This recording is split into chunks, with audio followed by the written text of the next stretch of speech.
Hello money nine. नमस्कार, बहुत बहुत स्वागत है आपका मनी नाइन पर। मैं हूं संदीप ग्रोवर। आप देख रहे हैं हेलो मनी नाइन मेरा सवाल है, जिसमें हम आपके सवाल तो लेते ही हैं। आपके मन में कोई भी दुविधा है, कोई भी प्रश्न है आपके पास, कोई आप सवाल पूछना चाहते हैं, किसी शेयर को लेकर फंस गए हैं, तो वो तो आपको बताएंगे ही कि आपको उसमें क्या करना है। हमारे साथ एक खास मेहमान आज जुड़ेंगे, उनसे आपको रूबरू करवाते हैं, और वो भी साक्षात हमारे साथ वो स्टूडियो में मौजूद है। मैं अभी आपको बताता हूँ। और उसके साथ साथ बाजार में आज क्या हो रहा है, क्यों इतनी उठापटक देखने को मिल रही है, 2 दिन की तेजी के बाद आज बाजार में क्यों इतनी ज्यादा गिरावट देखने को मिल रही है, इन सब पर बातचीत करते हैं। और उसके साथ साथ सेकेंडरी मार्केट के अलावा प्राइमरी मार्केट, यहां पर एक्शन काफी ज्यादा देखने को मिल रहा है। काफी समय के बाद हम देख रहे हैं आईपीओ मार्केट में भी काफी ज्यादा हलचल देखने को मिल रही है। एक लिस्टिंग हुई है, 3 आईपीओ खुले हुए हैं। तो लिस्टिंग के बाद आपको क्या करना है, और जो आईपीओ खुले हुए हैं उनमें से कहां आपको पैसा लगाने का, निवेश करने का अभी भी मौका है, इन सब पर बातचीत करेंगे। सबसे पहले बाजार देखिए। आज बाजार में हमने देखा 2 दिन की मजबूती के बाद मुनाफा वसूली, लाल निशान, कमजोरी के साथ कारोबार की शुरुआत हुई। अभी भी हम कमजोरी के साथ ही कारोबार कर रहे हैं। 200 पॉइंट के आसपास निफ्टी नीचे है। करीब 700 पॉइंट का डिप आपको सेंसेक्स में नजर आएगा। सेंसेक्स में हम देख रहे हैं कि 81,500 का जो लेवल है उसके भी नीचे कारोबार हो रहा है। और इसी तरह से बैंक निफ्टी भी करीब 250 अंकों के आसपास की कमजोरी दिखा रहा है। 2 दिन में निफ्टी अगर आप देखेंगे, शुक्रवार और सोमवार का सेशन करीब 400 पॉइंट के आसपास की तेजी हमने देखी। और आज का सेशन अगर आप देखेंगे तो निफ्टी में आज हमने शुरुआत करी 24,956 पर, यानी कि करीब 50 पॉइंट नीचे। और दिन के दौरान हमने 24,750 का लेवल भी तोड़ दिया था, लेकिन वहां से हमने रिकवरी भी देखी।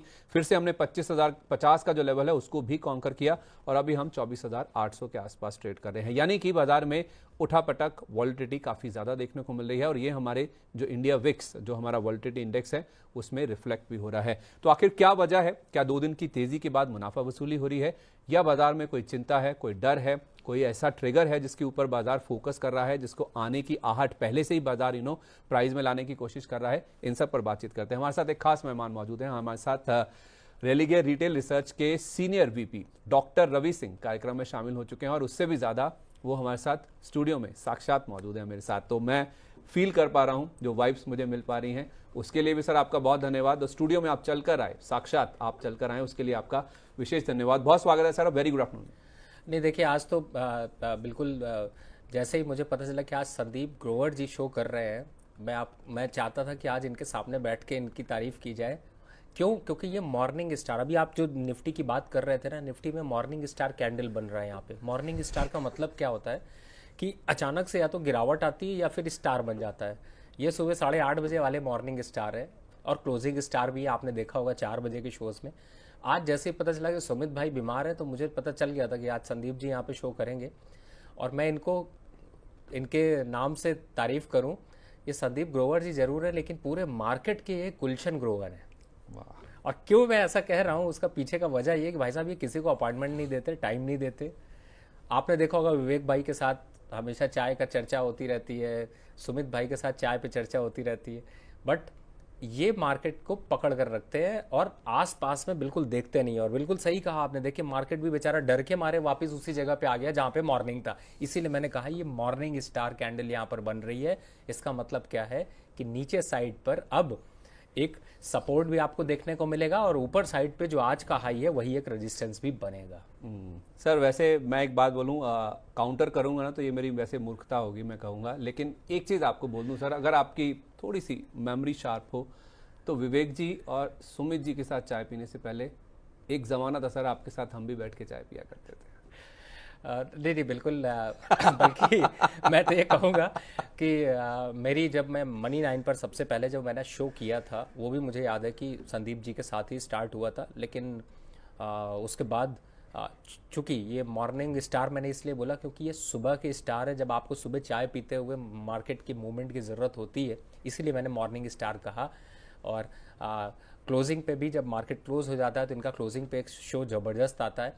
आप लोग उसको भी शायद हो सकता है उतना सीरियस नहीं लेते हो, लेकिन जिस दिन सीरियस लेंगे उस दिन पोर्टफोलियो चमक जाएगा।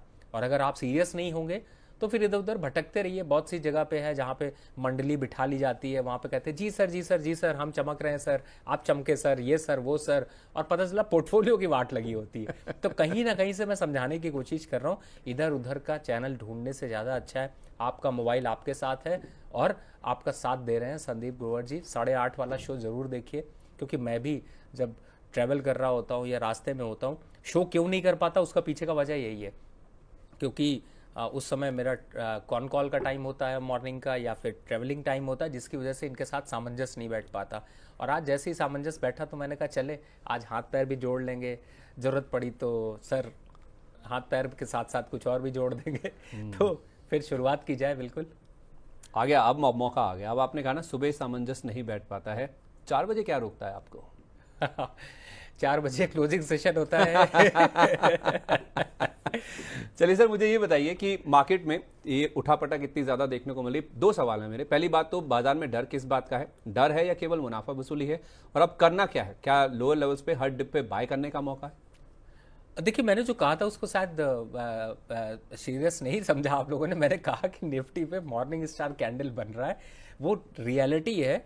वो तुक की बात है कि आज हमारे और इनके सामंजस्य के साथ बैठ गया है। और इसीलिए जो आज का हाई है वही एक रेजिस्टेंस है और आज का जो लो है वो एक सपोर्ट है। इन दोनों लेवल्स के बीच में मार्केट यहाँ पर सस्टेन रहेगा, लेकिन थोड़ा सा बाइंग बायसनेस आपको देखने को मिलेगा, चूंकि जब 2 दिन बाद आप एक्सपायरी की तरफ मूव करेंगे तो आपको थोड़ा सा अपर साइड पे एक रेजिस्टेंस 25,250 का और लोअर साइड पे सपोर्ट 25,680, 25,750 के देखने को मिलेंगे। लेकिन जो मैजिक है, जो मोमेंटम है, वो स्टॉक स्पेसिफिक रहेगा। उसके लिए तो आपको पूरा प्रोग्राम देखना पड़ेगा। चलिए तो फिर स्टॉक स्पेसिफिक बातचीत कर लेते हैं। स्टॉक स्पेसिफिक जब बात चली रहे तो पहले आपके सामने लेकर आते हैं बाजार के वो स्टॉक्स या फिर इंडेक्स के वो स्टॉक्स जो कि ज्यादा मूव कर रहे हैं ऊपर की तरफ या फिर नीचे की तरफ, यानी कि गेन एंड लूजर्स पहले देख लेते हैं। निफ्टी के भी, मिड कैप के भी और स्मॉल कैप के भी कहां एक्शन ज्यादा देखने को मिला है। इंडसइंड बैंक आज चार्ट्स को टॉप कर रहा है निफ्टी गेनर्स में।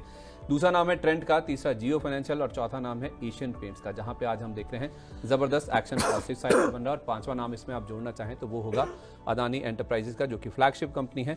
वहां पे एक्शन काफी मजबूत देखने को मिल रहा है। लूजर्स की बात करें, जो कि तादाद ज्यादा है आज, अगर आप निफ्टी में देखें तो उसमें अल्ट्राटेक, ग्रासिम दोनों एक ही ग्रुप की कंपनीज हैं, एनटीपीसी और जेएसडब्ल्यू स्टील। 5वां नाम इसमें आप जोड़ लीजिए एमएनएम का, जहां पे हम देख रहे हैं काफी ज्यादा प्रेशर आज के सेशन में दिख रहा है। अब आइए मिड कैप इंडेक्स में।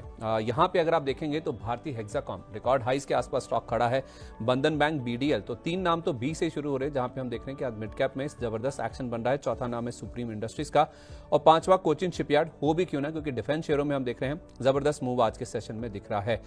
लूजर्स की बात करें मिड कैप में तो मैक्स हेल्थ केयर, ये आपको सबसे ऊपर नजर आएगा। बीएसई पर प्रेशर आना लाजमी है, जब एक्सपायरी की बातचीत चल रही है तो इस पे प्रेशर आएगा ही। Solar industries, MRF, Muthoot finance, ये कुछ स्टॉक्स हैं जो कि मिड कैप में आपको सबसे ज्यादा आज टूटते हुए नजर आएंगे। स्मॉल कैप गेनर्स की जो लिस्ट है वो बहुत इंटरेस्टिंग है। कई ऐसे नाम हैं जो शायद आपने कभी सुने भी ना हो, बहुत कम जिन पे बातचीत होती है। उसमें गोदावरी बायो रिफाइनरीज, ये देखिए 15% के आसपास ऊपर है आज।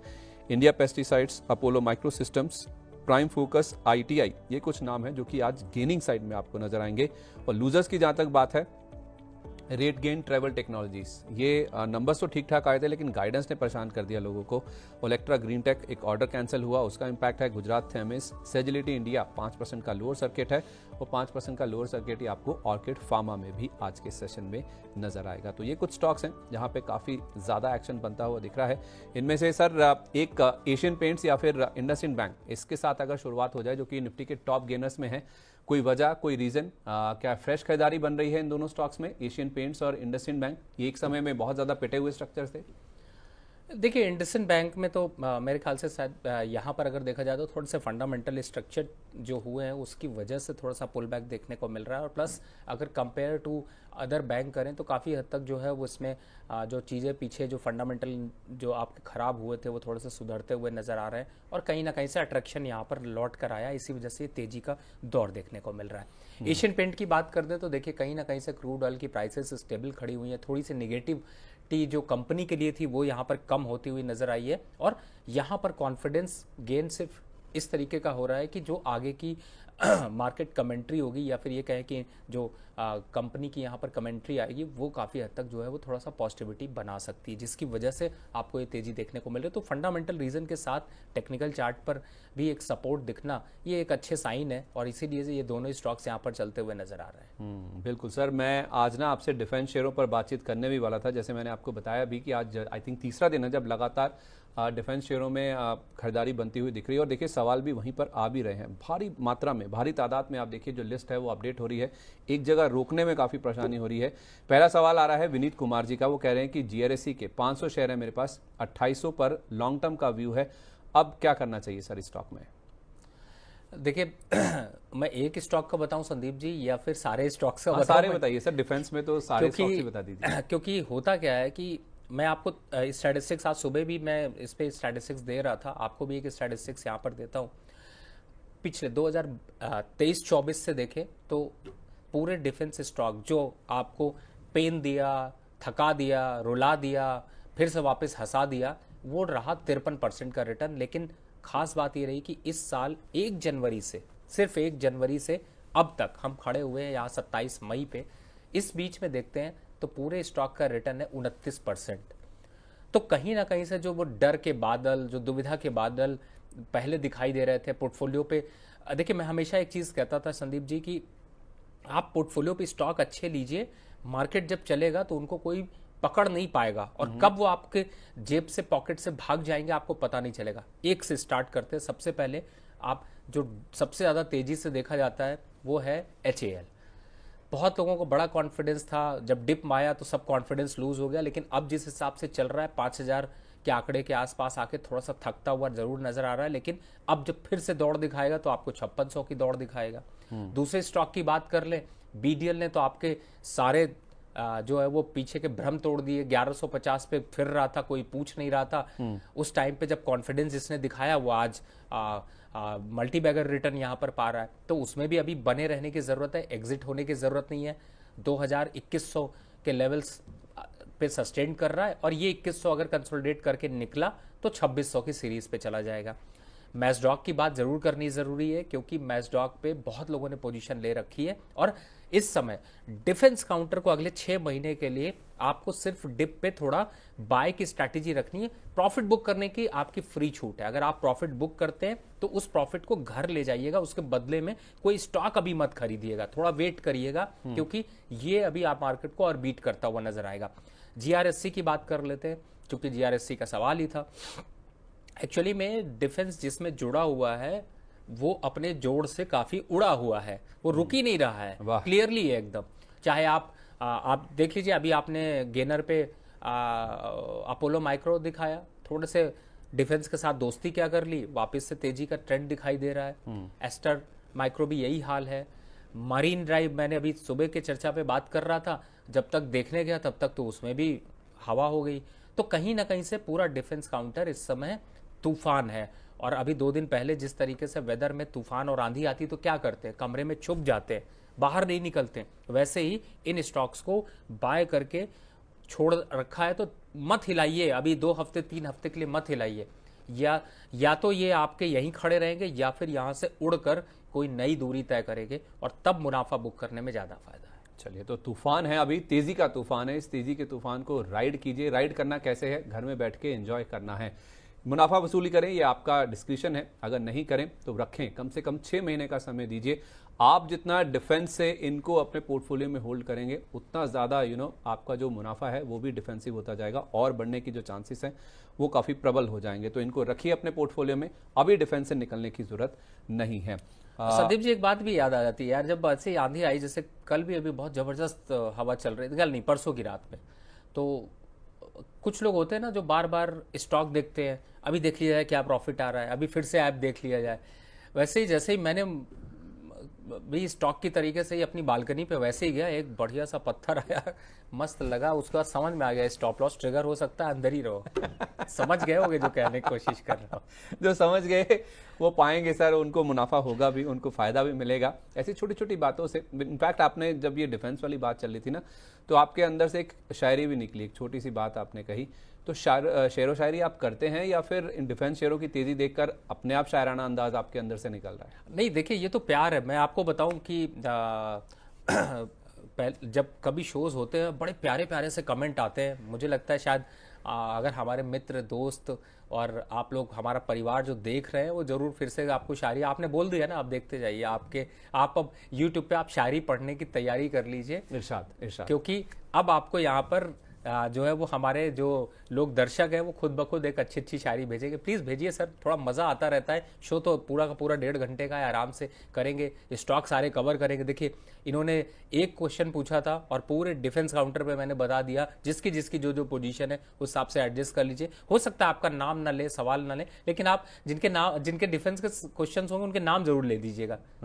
ठीक है, परफेक्ट है सर। एक डिफेंस की जब बात चली है ना, तो अनुराग शर्मा जी ने कम से कम तो 25 बार अपना सवाल भेजे। कह रहे हैं कि Sandeep sir please Ravi sir से बीईएल के बारे में जानकारी लीजिए फ्रेश बाइंग के लिए। क्या इन लेवल्स पर फ्रेश बाइंग कर सकते हैं बीईएल में? सर कभी कभी उस तरह ना ऐसा जगह पे चल रहा होता है जहां पे ना सिर्फ कटने का रिस्क होता है। बीईएल ही एक ऐसा काउंटर है पूरे डिफेंस काउंटर में। सॉरी, बिल्कुल, बहुत अच्छा सर, आपका बहुत बहुत धन्यवाद, आपने याद दिलाया। बीईएल ही एक ऐसा काउंटर है जिसे मैंने 365 पे एग्जिट होने की राय दे दी थी। उसका पीछे का वजह था कि 270, 280, 265, 240 तक की एंट्री वाले लोगों को रुकना नहीं चाहिए। कहां खरीदना है सर? देखिए ये ऐसा स्टॉक है ना, जिस दिन आपको लगता है कि आज ये बड़ा कॉन्फिडेंस दे रहा, भाग जाएगा ना, उसी दिन आपको ये उस तरह मार जाता है। उस तरह समझते हैं ना जिनसे शेव करते थे पहले लोग। बिल्कुल सर। तो ये कट मारता है, तो मेरे हिसाब से कट मारेगा, अभी यहां पर कट मारेगा 350, 360 रुपए आएगा सर। हो सकता है 400 की तरफ बढ़े, लेकिन बढ़ के छूने की हिम्मत नहीं करेगा, तो थोड़ा सा रुक जाइए। यही एक स्टॉक ऐसा है जो कि थोड़ा ज्यादा अपनी जरूरत से चल चुका है, तो थोड़ा जरूरत से थोड़ा सा कम वैल्यूएशन पे आने दीजिए, फिर लेंगे सर। तमाम ऑप्शंस मैंने अभी आपको बताए, उन पे करिए। वही जरूरी थोड़ी है कि जो दरवाजा नहीं खोल रहा उसका दरवाजा तोड़ के अंदर जाएंगे, पता चला कुछ खाने को नहीं मिला, बेचारा दुखी सा बैठा होगा। ठीक है सर। अच्छा, एक ना मार्केट को लेकर भी कंसर्न है। मैं कोविड टच नहीं कर पाया, हालांकि नेगेटिविटी से देखा जाता है कि क्यों कोविड की बातें कर रहे हैं यार, ये नकारात्मक लोग हैं, ये क्यों ऐसी नेगेटिव ऊर्जा वाली बातें कर रहे हैं। डर इसी चीज़ का है सर। आज सुबह भी हम बात कर रहे थे, जब हम ओपनिंग बस कर रहे थे, कोविड के केसेस बहुत शार्पली बढ़े हैं। हालांकि उसमें हमने ये भी बताया था कि हेल्थ मिनिस्ट्री की ओर से ही बयान आया है कि अभी तक जितने भी केसेस हैं, जो मामले आए हैं, केवल इन्फ्लुएंजा जैसे जो सिम्टम्स हैं, जो लक्षण हैं, वो देखने को मिल रहे हैं। एक हमारे दर्शक हैं दीपक उपल जी, कह रहे हैं कि सर कोविड का इम्पैक्ट पड़ेगा कुछ मार्केट पर, या मार्केट में बने रहें स्ट्रांगली, मतलब डटे रहें क्या इस तूफान में?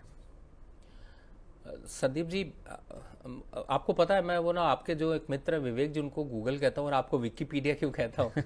इसीलिए कहता हूँ क्योंकि कोई भी पॉइंट ना आप छोड़ते नहीं हो। जैसे हम विकिपीडिया पढ़ते हैं ना, तो हमें सब चीज़ें मिलती, गुड भी मिलता है, बैड भी मिलता है, स्ट्रक्चर भी मिलता है। अब हमारी मर्जी हम पढ़ें क्या, लेकिन संदीप जी की खास बात यह है कि ये पूरा का पूरा मसाला ही घोट के आपको दिखाते हैं, चटनी बना। बिल्कुल सही बात कही आपने। देखिए कोविड का, मैं कहता हूं कि कोविड आएगा नहीं आएगा, नंबर्स बढ़ रहे हैं, सरकार अगर नंबर दे रही है, और हम जानते हैं कि सरकार जब नंबर देती है तभी नंबर देती है जब कहीं ना कहीं से पैनिक बहुत हो चुका होता है। रियलिटी और एक्चुअलिटी में बड़ा फर्क होता है। नहीं, इमेजिनरी, सॉरी गलत वर्ड बोल गया मैं, रियलिटी और इमेजिनरी में बड़ा फर्क होता है।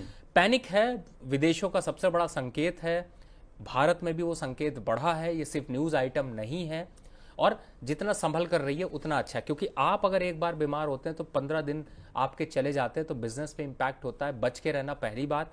दूसरा, वही बचना, मार्केट से भी बचना जरूरी है, क्योंकि अगर ये चीजें होंगी या ये चीजें वापस स्ट्रक्चर करती हैं, तो मार्केट में जो पॉजिटिव ट्रेंड, जो हंसी खुशी आप माहौल में जाते हैं, अभी पार्टी के मूड में चले गए, मॉल घूमना है चले गए, कहीं कार लेके निकलना है चले गए, लेकिन जब ऐसा माहौल डर आता है तो फिर क्या करता है आदमी? उसको अवॉइड करना शुरू करता है। उसका इम्पैक्ट क्या होगा? उसका इम्पैक्ट ये होगा कि उससे आपके खर्चे कम करोगे, खर्चे कम करोगे तो एक्सपेंस कम होगा, एक्सपेंस कम करोगे तो उतने नंबर्स नहीं अच्छे डिलीवर होंगे, नंबर्स नहीं डिलीवर होंगे तो मार्केट पे निगेटिव इम्पैक्ट होगा। बहुत सिंपल थ्योरी है, बिल्कुल कॉशियस रहना चाहिए, और इम्पैक्ट इसका निगेटिव इमीडिएट इम्पैक्ट में देखने को जरूर मिल सकता है। और वो आज मार्केट में दिख भी रहा है। ये संकोच एक वर्ड है, जो आदमी संकोच करता है, दुविधा, हाँ, दुविधा में रहता है या संकोच करता है, तो उसका जो असर है वो मार्केट में आज दिख भी रहा है।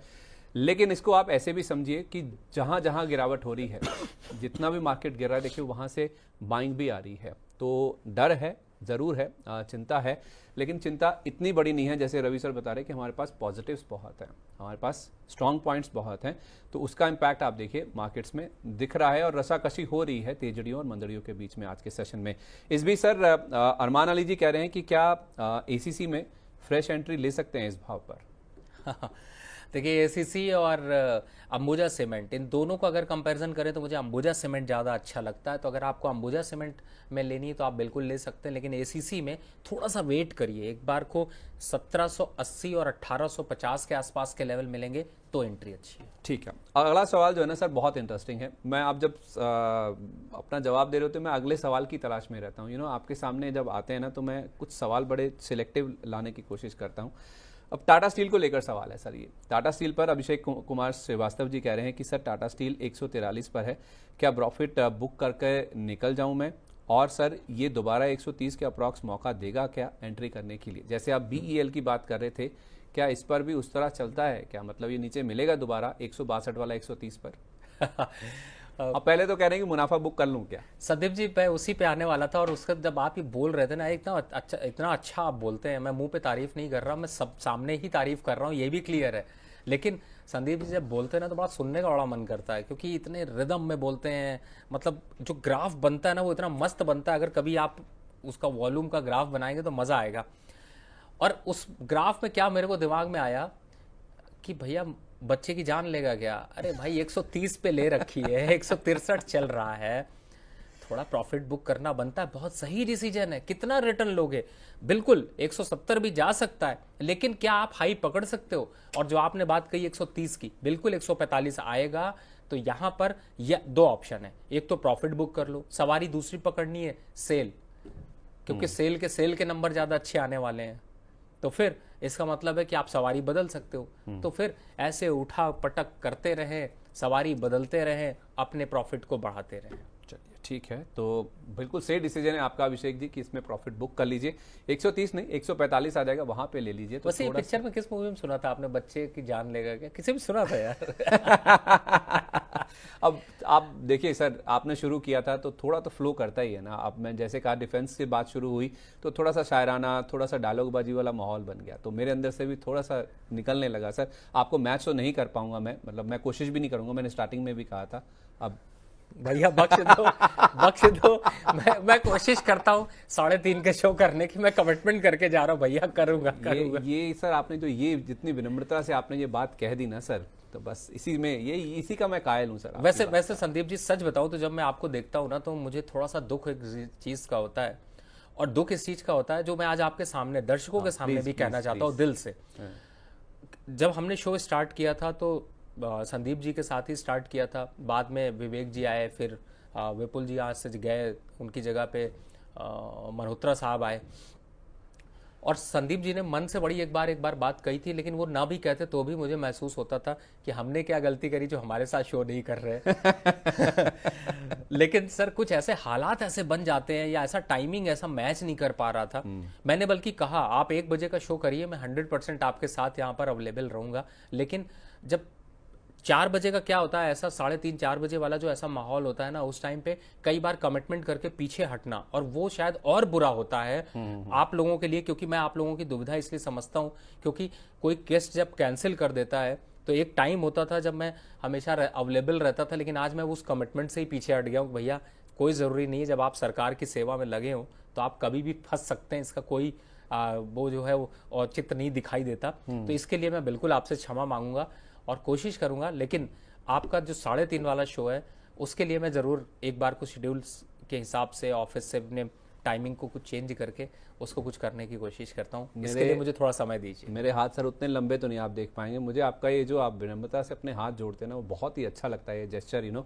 काश मेरे भी हाथ थोड़े लंबे होते, मैं और भी अच्छे तरीके से आपके लिए भी ये जेस्चर लेके आ पाता या रेसिप्रोकेट कर पाता। बहरहाल सर बहुत धन्यवाद, आप सोच ही रहे हैं हमारे लिए, उसके लिए बहुत धन्यवाद आपका। लेकिन कमेंट आने लगेंगे अब नीचे, दर्शक ही आपको खींच लाएंगे, कोई ऐसी बात नहीं है। बहरहाल सर ग्रैन्यूल्स इंडिया, इसका टारगेट बता दीजिए। निशा जी पूछ रही हैं, वो कह रही हैं कि मेरे पास 491 का लिया हुआ है, तो ग्रैन्यूल्स इंडिया इन्होंने 491 पे लिया, अभी 526 के आसपास है, तो क्या इनको प्रॉफिट बुक कर लेना चाहिए? नहीं मैम, आपने स्टॉक बहुत बढ़िया लिया है, सही जगह पे लिया है, घबराने की जरूरत नहीं है। 570 से पहले प्रॉफिट भी मत बुक करिएगा, क्योंकि इस स्टॉक में एक अच्छा मोमेंटम ट्रैक्शन यहाँ पर बना हुआ है। तो मेरे हिसाब से 570 आ जाता है तो वापस से एक बार पूछ लीजिएगा। संदीप जी भी कहीं ना कहीं अवेलेबल होंगे, मैं भी किसी न किसी शो पे बैठा हूँगा, लेकिन पूछिएगा ज़रूर कि 570 पे बुक करना है या फिर 600 की सवारी करनी है। लेवल जरूर नोट कर लीजिए आप, 570 रुपए का ये लेवल जब आए तो एक बार रिव्यू कीजिएगा, यानी कि दोबारा से सवाल पूछिएगा, ऐसा रवि सर आपको बता रहे। स्टॉक आपने बहुत अच्छा चुना है, इसको आप होल्ड कीजिए, टाइटली लेकर बैठे रहिए। इस बीच जियो फाइनेंशियल को लेकर सर अगला सवाल आ रहा है। जियो फाइनेंशियल में हमारे एक दर्शक है जिनका मॉयला रॉयल्स के नाम से आईडी है और वो कह रहे हैं कि इसमें क्या करें। 219 की एंट्री है सर इनकी, बहुत ही बढ़िया दाम पर इन्होंने लिया हुआ है और 198 के आसपास का आई थिंक इसने लो टच किया था, जहां से ये घूमा था जब बाजार में गिरावट हमने देखी थी। तो 219 पे इन्होंने पकड़ रखा है और अभी 280 284 के आसपास चल रहा है। क्या करना चाहिए सर, इनको बने रहना चाहिए, अभी भी अपसाइड है इसमें? देखिए अपसाइड तो है, 320 तक का अपसाइड अभी यहाँ पर है, तो चॉइस आपकी है अगर आपको लगता है। लेकिन इस 320 में जितना समय लगा है उतना ही समय 320 तक आने में भी लगेगा। लेकिन अगर आपको लगता है कि आपको रिस्क नहीं लेना, आपका बाइंग लेवल अच्छा है, तो 275 का एक स्टॉप लॉस डाल के पड़ा रहने दीजिए। जब आएगा या तो ये कटेगा या तो वो बढ़ेगा, दोनों साइड आपको मिलेगा। लेकिन मुझे ऐसा लगता है कि प्रोबेबिलिटी थोड़ी अपसाइड की है। 300 के आसपास आता है तो एक बार रिव्यू ले लीजिएगा। चलिए ठीक है, 300 के आसपास एक बार आए तो दोबारा आप जियो फाइनेंशियल को रिव्यू कीजिए। आप भी सर कोई स्टॉप लॉस दे देंगे इनको, क्योंकि इनकी 219 की खरीद है। मैंने 275 स्टॉप लॉस दिया। सॉरी सर, मैं माफी चाहता हूं, मैं अगला सवाल पढ़ रहा था। तो 275 रुपए का स्टॉप लॉस लगाकर आप 300-310 की उम्मीद में इसमें बैठे रह सकते हैं। हिंदुस्तान कॉपर को लेकर क्या व्यू है सर? 244 पे हमारे एक दर्शक हैं, सनूमर क्रिएशंस के नाम से इनकी आईडी है, इन्होंने 244 पे लिया, अभी 246 के आसपास खड़ा है। सर मैं ना हिंदुस्तान कॉपर इसलिए आपसे पूछ रहा हूं क्योंकि पीएसयू स्टॉक्स डिफेंस के अलावा जब पूरा बाजार बेरिश था, स्टॉक्स गिर रहे थे, लोग कह रहे थे स्टोरीज ओवर, तब मुझे याद है आपने कहा था कि डिफेंस में बने रहिए और कुछ ऐसा ही व्यू आपका पीएसयू स्टॉक्स को लेकर भी था। तो जितने बुलिश आप पीएसयू एज अ पैक को लेकर हैं, क्या हिंदुस्तान कॉपर उसमें फिट होता है या फिर उतनी ही मजबूती आपको नजर आती है जितना आप पीएसयू पर बुलिश हैं, स्टॉक पर भी हैं बुलिश? संदीप जी, आप जब ऐसा सवाल पूछते हो तो मेरे गूज़बम्स आने लगते हैं और अंदर से ना एकदम चिलबिलाहट होने लगती है कि कुछ यार आपने याद रखा हुआ है, ये बहुत बड़ी अच्छी बात है।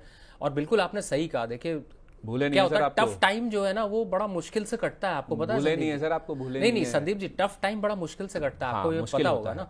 अच्छा टाइम होता है ना तो पता नहीं कब पास हो जाता है, पता नहीं चलता। टफ टाइम होता है ना, जब मैं शोज करता था और जिस हिसाब से डिफेंस काउंटर में गिरावट थी, पीएसयूज में गिरावट थी, सबने कहा फंसा के चला गया डॉक्टर रवि। अब कोई पूछता ही नहीं है, अब तो कोई बोलता ही नहीं है। और आपने बहुत सही स्टॉक चूज किया। इसके साथ एक और इसका फ्रेंड है, उसका नाम है हिंदुस्तान जिंक, उसको भी पकड़ के रखिए। जहां तक इसकी बात है, ये जाएगा 320 रुपए। और दूसरा जो हिंदुस्तान जिंक है, प्लीज अगर उसका भी चार्ट आप लेके आएंगे तो आपको क्लियर नजर आएगा कि जिंक की भी स्टोरी जो है वो अब यहां पर बॉटम आउट हो चुकी है और अब ये बढ़त में जाएगा ही जाएगा। हालांकि कंसोलिडेशन बढ़िया चल रही है। तो कितना जाएगा? 580 तक जाएगा।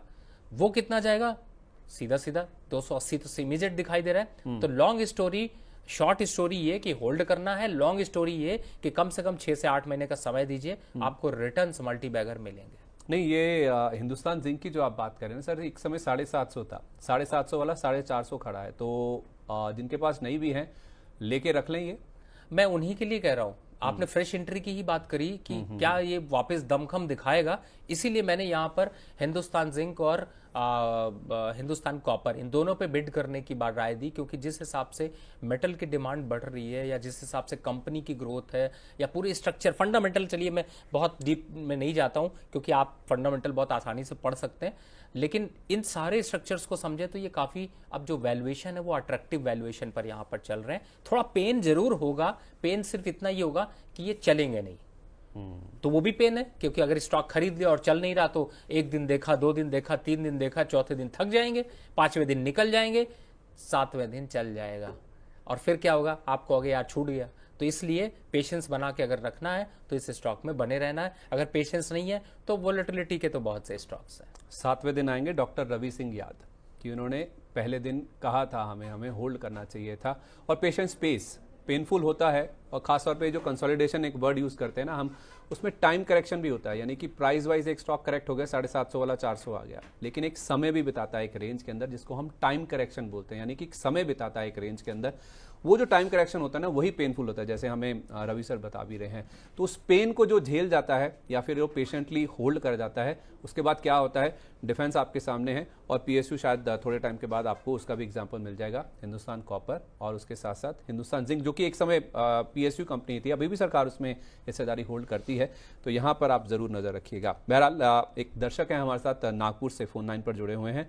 शोभित जी के पास चलते हैं और समझते हैं वो किस स्टॉक के बारे में जानना चाहते हैं। शोभित जी नमस्कार, बताइए क्या जानना चाहते हैं। नमस्ते सर, नमस्ते। मैं नागपुर से बात कर रहा हूँ। अच्छा, नासिक से बोल रहे हैं, वाह। Sir Nagpur, sir Nagpur. नागपुर से, संतरों के शहर से। हाँ सर, मेरे पास BHEL के 30 शेयर है, 307 रुपए पे। जी, तो मैंने अभी इसमें होल्ड करना चाहिए, सेल करना चाहिए या फिर कहीं और दूसरे पे शिफ्ट करना चाहिए? चलिए देखिए, इसे कहते हैं सर रंग पकड़ना। हम पीएसयू की बात कर रहे थे और पीएसयू का ही सवाल आ गया इनका। 30 शेयर इनके पास है सर, 307 रुपए के भाव पर लें। सर कितना होल्ड कर सकते हैं आप, और कितना, मतलब पहले कितना टाइम से रखा हुआ है और कितना आप समय दे सकते हैं? मैंने ये 2024 में सितंबर अक्टूबर के करीब लिया था और अभी मैं और 2-3 महीने होल्ड कर सकता हूँ। तो पीक पे लिया सर, जब बाजार अपने ऑल टाइम हाई पे था, तब इन्होंने शेयर लिया है।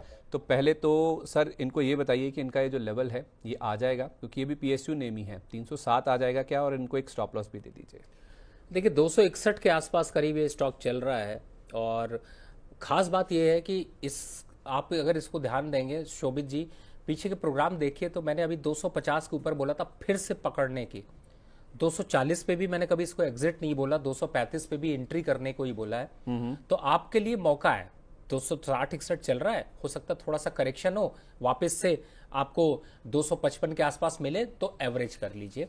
एवरेज करेंगे तो फायदा दो होगा कि 307 आएगा तो प्रॉफिट होगा और 307 आएगा तो सिर्फ आपका भाव टू भाव नहीं आएगा। दो फायदे आपको साफ साफ नजर आ रहे हैं। तो इस स्टॉक पे जितना कॉन्फिडेंस है, देखिए 250 रुपए कुछ भी नहीं होते सर। 250 रुपए दिन भर में आप आलतू फालतू जगह पे खर्च कर देते हो। अगर आप पूरे वीक में 250 रुपए बचाओगे तो 5-7 स्टॉक बाय करोगे, और अगर 5 स्टॉक बाय करोगे तो 3 महीने में घुमा फिरा के हफ्ते के हिसाब से बाय करोगे तो 100-125 स्टॉक बाय कर ले जाओगे जी। और उसका फायदा ये होगा कि आपका एवरेज प्राइस नीचे आ जाएगा। और जब आप थोड़ा सा इसको टाइम देंगे तो वापस से आपको 300, देखिए 307 का लेवल है, 320 तक आएगा, लेकिन समय लगेगा। और उसमें स्ट्रैटेजी जो है वो इस तरीके से अप्लाई करिए कि 307 आए तो आपको प्रॉफिट आ जाए, इसीलिए मैं आपको ये राय दे रहा हूं। और जहां तक नीचे की स्टॉप लॉस की बात है, देखिए 250 के नीचे फिलहाल ये सस्टेन करने वाला नहीं है। अगर स्टॉप लॉस ट्रिगर भी हो जाता है तो एक बार रिव्यू जरूर करिएगा, क्योंकि ये स्टॉक अब एक अच्छी दौड़ दिखा सकता है, और कुछ नहीं दिखाएगा तो डिविडेंड तो दे ही जाएगा। ठीक है, और कुछ करे ना करे, स्टॉक मूव करे ना करे, लेकिन डिविडेंड दे जाएगा, इसी से आपको फायदा हो जाएगा। तो आपका रिटर्न तो आता रहेगा, भले ही आपका प्राइस आए ना आए, लेकिन आपको पैसे आते रहेंगे, रिटर्न मिलता रहेगा, ये आपके लिए अच्छी बात है। इस बीच sir IOC, BPCL, HPCL, OMCs को लेकर आपका क्या व्यू है? हमारे दर्शक हैं एक प्रसाद जी, कह रहे हैं कि मैंने आईओसीएल 132 रुपये में लिया है, इसमें मुझे क्या करना चाहिए अभी? देखिए 132 पे लिया हुआ है, 143 चल रहा है, अपनी मौज में चलता है ये स्टॉक, धीरे धीरे धीरे धीरे चलता है। बने रहिए, 165 तक जाएगा, जल्दी किस बात की? ये सब स्टॉक ट्रेडिंग स्टॉक्स नहीं है। अगर आपने लिया है, चाहे आईओसी लिया हो, एचपीसीएल लिया हो, कैस्ट्रॉल इंडिया लिया हो, बीपीसीएल लिया हो, इन सबको एंजॉय करिए, पूरा का पूरा एक सर्किल कंप्लीट करिए। सर्किल कितना बड़ा होता है इनका? 6 महीने का सर्किल होता है, साल में 12 महीने होते हैं, 6 महीने तक होल्ड करेंगे तो आपको नई दिशा में दिखाई देते हैं। अगर कभी डिप हो जाए, गिर जाते हैं, तो वहां पर राइट स्ट्रैटेजी के लिए जरूर पूछिए कि क्या और एवरेज किया जा सकता है। तो मैं इन सभी पे इसीलिए राय दे रहा हूं कि आप इनको होल्ड करके रखिए। चलिए होल्ड करके रखिए, ये राय फिलहाल आईओसी या फिर ओएमसीज के स्टॉक को लेकर निकल के सामने है। लेकिन सर मॉनसून का माहौल है हर तरफ, देखिए आपको बारिश का जैसा माहौल, आप तूफान की बात कर भी रहे थे। अब बारिश की जो नगरी है ना, मैं बारिश की नगरी इसलिए कह रहा हूँ क्योंकि वहाँ पे बहुत ज़्यादा बारिश होती है। मैं बात कर रहा हूँ मुंबई की, और मुंबई से हमारे साथ एक दर्शक फोन लाइन पे मौजूद हैं, गोविंद सिंह नेगी जी हमारे साथ फोन लाइन पे मौजूद हैं। सर नमस्कार, बताइए पहले तो माहौल कैसा है वहाँ पे, मौसम का मिजाज कैसा है? मौसम बारिश इस बार जल्दी चालू हो गई, बहुत बारिश है। बहुत बारिश है, इनफैक्ट बहुत ज़्यादा दिक्कत भी हो जाती है इस टाइम पे खास तौर पे। और मैं ना जी सर, जून फर्स्ट वीक से बारिश आती थी ना, इस बार जल्दी आ गई। हाँ, इस बार मानसून भी जल्दी हिट हो गया। 2009 के बाद सबसे जल्दी मानसून ने केरल का जो तट है उसको टच किया है और मुंबई में भी अराइवल हो चुका है मानसून का। यही कारण है कि हम देख रहे हैं कि लोकल ट्रेन्स का डिस्ट्रप्शन होना या बाकी चीज़ें होना। मैं ना सर रवि सर अपने कुछ रिश्तेदारों से बातचीत कर रहा था, क्योंकि मैंने भी एक दशक के आसपास मुंबई में बिताया। जुलाई में ना एक दिन आता है जब हम देखते हैं कि एक दिन जुलाई में, डेट कोई भी आप पकड़ लीजिए, कभी भी ऐसा हो जाता है जब सब कुछ रुक जाता है वहाँ पे। लोग अपने घर पहुँचने के लिए भी मजबूर हो जाते हैं कि नहीं पहुँच पाते हैं और शायद उनको कहीं ना कहीं थोड़ा सहारा लेकर वहीं से वापस अपने ऑफिस लौटना पड़ता है। तो मुंबई एक ऐसा शहर है जहाँ। हेलो, बोलिए सर, बोलिए, कुछ कह रहे थे आप। हाँ, पीएनबी हाउसिंग मैंने बाय किया हुआ है 950 से 200 से। और एक पीवी फिनटेक करके बाय किया हुआ है। अच्छा, कौन सा share sir? PV fintech. PB fintech, okay, ठीक है। तो दोनों शेयर आपके पी से ही आपने लिए हुए हैं। पीएनबी हाउसिंग आपने कहा 200 शेयर हैं 950 रुपए के भाव पर। तो कितना समय आप दे सकते हैं नेगी साहब? सर एक महीना। एक महीने के आसपास। तो शॉर्ट टर्म के लिए एक बार आप पीबी फिनटेक का लेवल भी बता दीजिए, कहाँ पे लिया आपने? हाँ जी, चलिए, तो आई थिंक रवि सर ने सुन लिया है। देखिए, कह रहे हैं कि इनकी तबीयत सही नहीं रहती, कान देखिए कितने दुरुस्त हैं। मैं तो दुआ करता हूँ ऐसे ही बने रहे सर। तो 1800 रुपये पे पीबी फिनटेक ले रखा है और 950 पे PNB housing. Over to you sir. देखिए, दोनों ही स्टॉक अच्छे हैं और इस समय अगर देखा जाए तो ये तो आपने अभी जो चर्चा करी है, जिसके बारे में आप मानसून बता रहे थे, ये सारी चीज़ों को कैलकुलेशन करें तो दो कंपनियों को यहाँ पर बढ़िया डर का फ़ायदा मिलता है। एक तो पीबी फिनटेक, पॉलिसी बाजार, दूसरा पीएनबी हाउसिंग। देखिए, अच्छे नंबर्स इसने दिए हैं और उसकी वजह से स्टॉक स्ट्रक्चर अच्छा रहा है। तो मुझे ऐसा लगता है कि अपने नए हाइस की तरफ जा रहा है, तो इसको यहाँ पर इन दोनों स्टॉक्स को अभी होल्ड करने की राय है। प्रॉफिट भी मत बुक करिए। मुझे लगता है थोड़ा एक महीने बाद अगर आपका व्यू है तो एक महीने बाद व्यू ले लीजिएगा। या तो आप और बड़े प्रॉफिट पे होंगे या इसी जगह पे होंगे, लेकिन इससे कम नहीं होंगे। तो मेरे हिसाब से होल्ड करके रखिए। ठीक है, तो दोनों शेयर अच्छे हैं, आप दोनों को होल्ड कीजिए। नेगी साहब, आपके लिए राय यही है कि एक महीने बाद रवि सर तो फिर हमारे साथ कार्यक्रम में जुड़ते हैं। मंगलवार का दिन है ही है, मंगलमय होता ही है जब वो हमारे साथ जुड़ते हैं। 10:30 बजे बीच बाजार में भी होते हैं, 1 बजे हेलो मनी 9 में होते हैं। तो किसी भी शो में आप जुड़कर अपना जो सवाल है वो उनसे पूछ सकते हैं। एक महीने का अगर आपका व्यू है तो दोनों स्टॉक्स आपने अच्छे चुने हैं, इनमें आप बने रह सकते हैं। सर, एक स्टॉक है टाइम टेक्नोप्लास्ट, इसके बारे में चेतन जी पूछने कह रहे हैं, इसके बारे में कुछ बताइए ना। अब मैं यही अज्यूम करके चलता हूं सर कि ये खरीदना चाहते हैं या फिर चाहते हैं कि क्या फ्रेश एंट्री कर लें इसमें। बिल्कुल आपने सही कहा। देखिए, कभी भी हम लोग यहाँ स्टोरी नहीं सुनाते भैया, हम लोग बात करते हैं कि इस या तो आप खरीदना चाहते हैं या तो फिर क्या जानना चाहते हैं। टाइम क्या आप, सॉरी, स्टॉक का नाम फिर से एक बार बोलिएगा। टाइम टेक्नोप्लास्ट। टाइम टेक्नोप्लस, या तो कहिए TIME, स्पेलिंग बता दें। मतलब आप समझ रहे हैं ना मैं क्या कहने की कोशिश कर रहा हूँ। सर, जब सवाल सही पूछेंगे तो उसका जुझारूपन भी आप देखेंगे। फिलहाल स्टॉक चल रहा है इस समय 368-369 रुपए के आसपास। थोड़ा सा पुल बैक दिखाई दे रहा है, 390 रुपए तक जा सकता है। फ्रेश बाय और सेल यहाँ पर बनता नहीं है। लोअर साइड पे वापस से 355 के लेवल आ सकते हैं। तो सेहत बहुत अच्छी नहीं है और थोड़ी अच्छी है तो थोड़ा चल सकता है। 390 तक के रेट आ सकते हैं। 390 रुपए तक के जो भाव हैं वो आपको टाइम टेक्नोप्लास्ट में देखने को मिल सकते हैं। सर, हमारे एक दर्शक हैं, उन्होंने आदित्य बिरला कैपिटल, जिसे हम एबी कैपिटल के नाम से जानते हैं, एबी कैपिटल के शेयर उन्होंने ले रखे हैं। होम स्टडी के नाम से इनकी आईडी है। कह रहे हैं सर 221 का भाव है मेरा, जिस पर मैंने खरीदे थे, अभी मुझे क्या करना चाहिए? वैसे मैं आपको बताऊं कि ये ना एक बड़ा ऐसा स्टॉक रहा है जिसने की बड़ी एक्सपेक्टेशन पैदा करी है संदीप जी, लेकिन उस एक्सपेक्टेशन पे कभी खरा नहीं उतरा। आप जब भी देखिए, जब इसको खरीद लीजिए गिर जाता है, जब इसको बेच दीजिए तो बढ़ जाता है। तो समझने में बड़ा कंफ्यूजन होता है। 221 का सेम लेवल यहीं पर है जो कि आपको 225-227 तक आके थक जाएगा। तो सर थोड़ा सा वेट कर लीजिए, लंबा समय है। लंबा समय का मतलब है अगर आप 6-8 महीना 1 साल देना चाहते हैं तो शायद हो सकता है 235-240 की सीरीज में जाए, 10% के रिटर्न दे जाए। तो उस जगह पे खड़ा हुआ है। स्टॉप लॉस यहाँ पर बनता है लॉन्ग टर्म के हिसाब से 12 रुपए का। तो अगर आप शॉर्ट टर्म ट्रेडर हैं तो 215 रख लीजिए, और अगर लॉन्ग टर्म ट्रेडर है तो 212 का क्लोजिंग स्टॉप लॉस। ठीक है सर, ये आदित्य बिरला फैशन इसकी बात हुई है अगर एबी कैपिटल की, तो मैं एबी फैशन एंड रिटेल की बात भी कर लेता हूँ, जिसका पिछले हफ्ते ही अभी एडजस्टमेंट हुआ है। ये मैं इसलिए पूछा हूँ सर, सवाल बहुत ज़्यादा आते हैं स्टॉक्स को लेकर। अब एक फोमो वाली फीलिंग होती है ना, फियर ऑफ मिसिंग आउट की। आपने रेमंड का डीमर्जर देखा, जो उनका रियल एस्टेट कारोबार अलग हो, उसके बाद कैसे 413 वाला 678 रेमंड हो गया।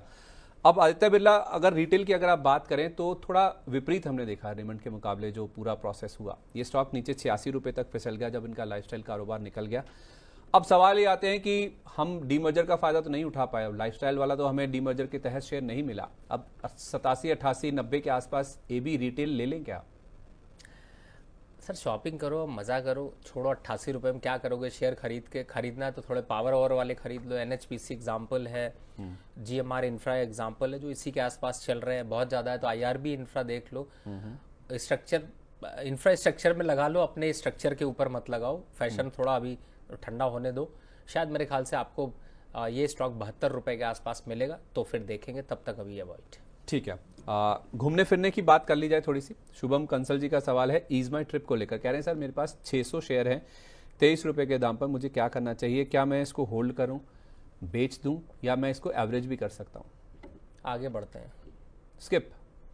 देखिए सर, लोग सुधरते ही नहीं है। अरे भैया, जब ईज माई ट्रिप पे बुक करके भी आपको वहाँ पे कोई डिस्काउंट नहीं मिलता है तो काहे के लिए ईज माई ट्रिप का शेयर खरीद कर डिस्काउंट लेने की सोच रहे हो? प्रमोटर छोड़ छोड़ भाग रहा है, अपने स्टेक बाहर कर रहा है, आप प्रमोटर बनने की तैयारी कर रहे हो। समझ में आ गया ना आंसर क्या है? उससे ज्यादा अच्छा तो, हाँ, जब ऐसे स्टॉक आते हैं तो उससे ज्यादा अच्छा तो लगता है वोडाफोन ही अच्छा है। कम से कम सबको पता तो होता है कि मैं कर क्या रहा हूँ, इसका तो पता ही नहीं होता कर क्या रहा है। उसमें भी दौड़ इसी चीज की है कि प्रमोटर कौन बनेगा अगला, या मैनेजमेंट में कौन जाएगा। बहुत बढ़िया बात संदीप जी, मैं आजकल ना एक थ्योरी पे काम कर रहा था और मैंने 2-3 जगह ये थ्योरी रखी, आपके सामने भी रखता हूँ, आप समझिएगा। कुछ स्टॉक होते हैं जिन्हें हम इन्वेस्टमेंट के लिए लेते हैं, राइट? कुछ स्टॉक होते हैं जो पोर्टफोलियो के लिए लेते हैं, कुछ स्टॉक होते हैं जो मल्टी बैगर के लिए लेते हैं, कुछ स्टॉक होते हैं जो फंसने के लिए लेते हैं, कुछ स्टॉक होते हैं जिसकी हम मार्केटिंग के लिए लेते हैं। और ये जैसे आपको यस बैंक है, वोडाफोन है, जेपी एसोसिएट है, आर पावर है, इनको तो हम खरीदते इसलिए कि हम इनकी मार्केटिंग खुद स्टार्ट कर दें। हमको न्यूज़ पता है भैया, पता है, आपको ही पता है, हमें कुछ नहीं पता है। इसीलिए आपके पोर्टफोलियो में ही है ये। इसीलिए सही कह रहे हैं आप, इसीलिए पोर्टफोलियो मिल के लोगों के। और देख लीजिएगा, मैं मतलब एक अभी मैं ये रीसेंट इंसिडेंट इसलिए आपको बता पा रहा हूँ। मैं देहरादून पिछले वीक देहरादून पे था, एक सेमिनार के सिलसिले में गया था, एक्सचेंज की तरफ से एक सेमिनार था जी। वहाँ की जनता का भी धन्यवाद करता हूँ, बहुत ज़बरदस्त प्यार मिला। तो वहाँ पर ऐसी बात हो रही थी तो मैंने ये देखा, कुछ 3-4 लोग मिले, कहते आपको पता है रवि जी, वोडाफोन का ये हो रहा है, उस पर ये आ रहा है, फिर यस बैंक का है, उस पर जापानीज बैंक आ रहा है। मैंने कहा नहीं, हमको तो पता ही नहीं है, बढ़िया मार्केटिंग कर रहे थे। तो कहते हैं कि आपको पता है ये सब बढ़ जाएगा। मैंने कहा बिल्कुल, कितने साल से ले रखा है? बस जैसे एक साल पूछो उसके बाद तो फिर शाम ही याद आ जाती है कि भैया वो शाम को गम ग्लीन करना है। तो हमने कहा वो शाम को गम ग्लीन करने वाला स्टॉक ले लो, रेडिको ले लो, ज़्यादा अच्छा है।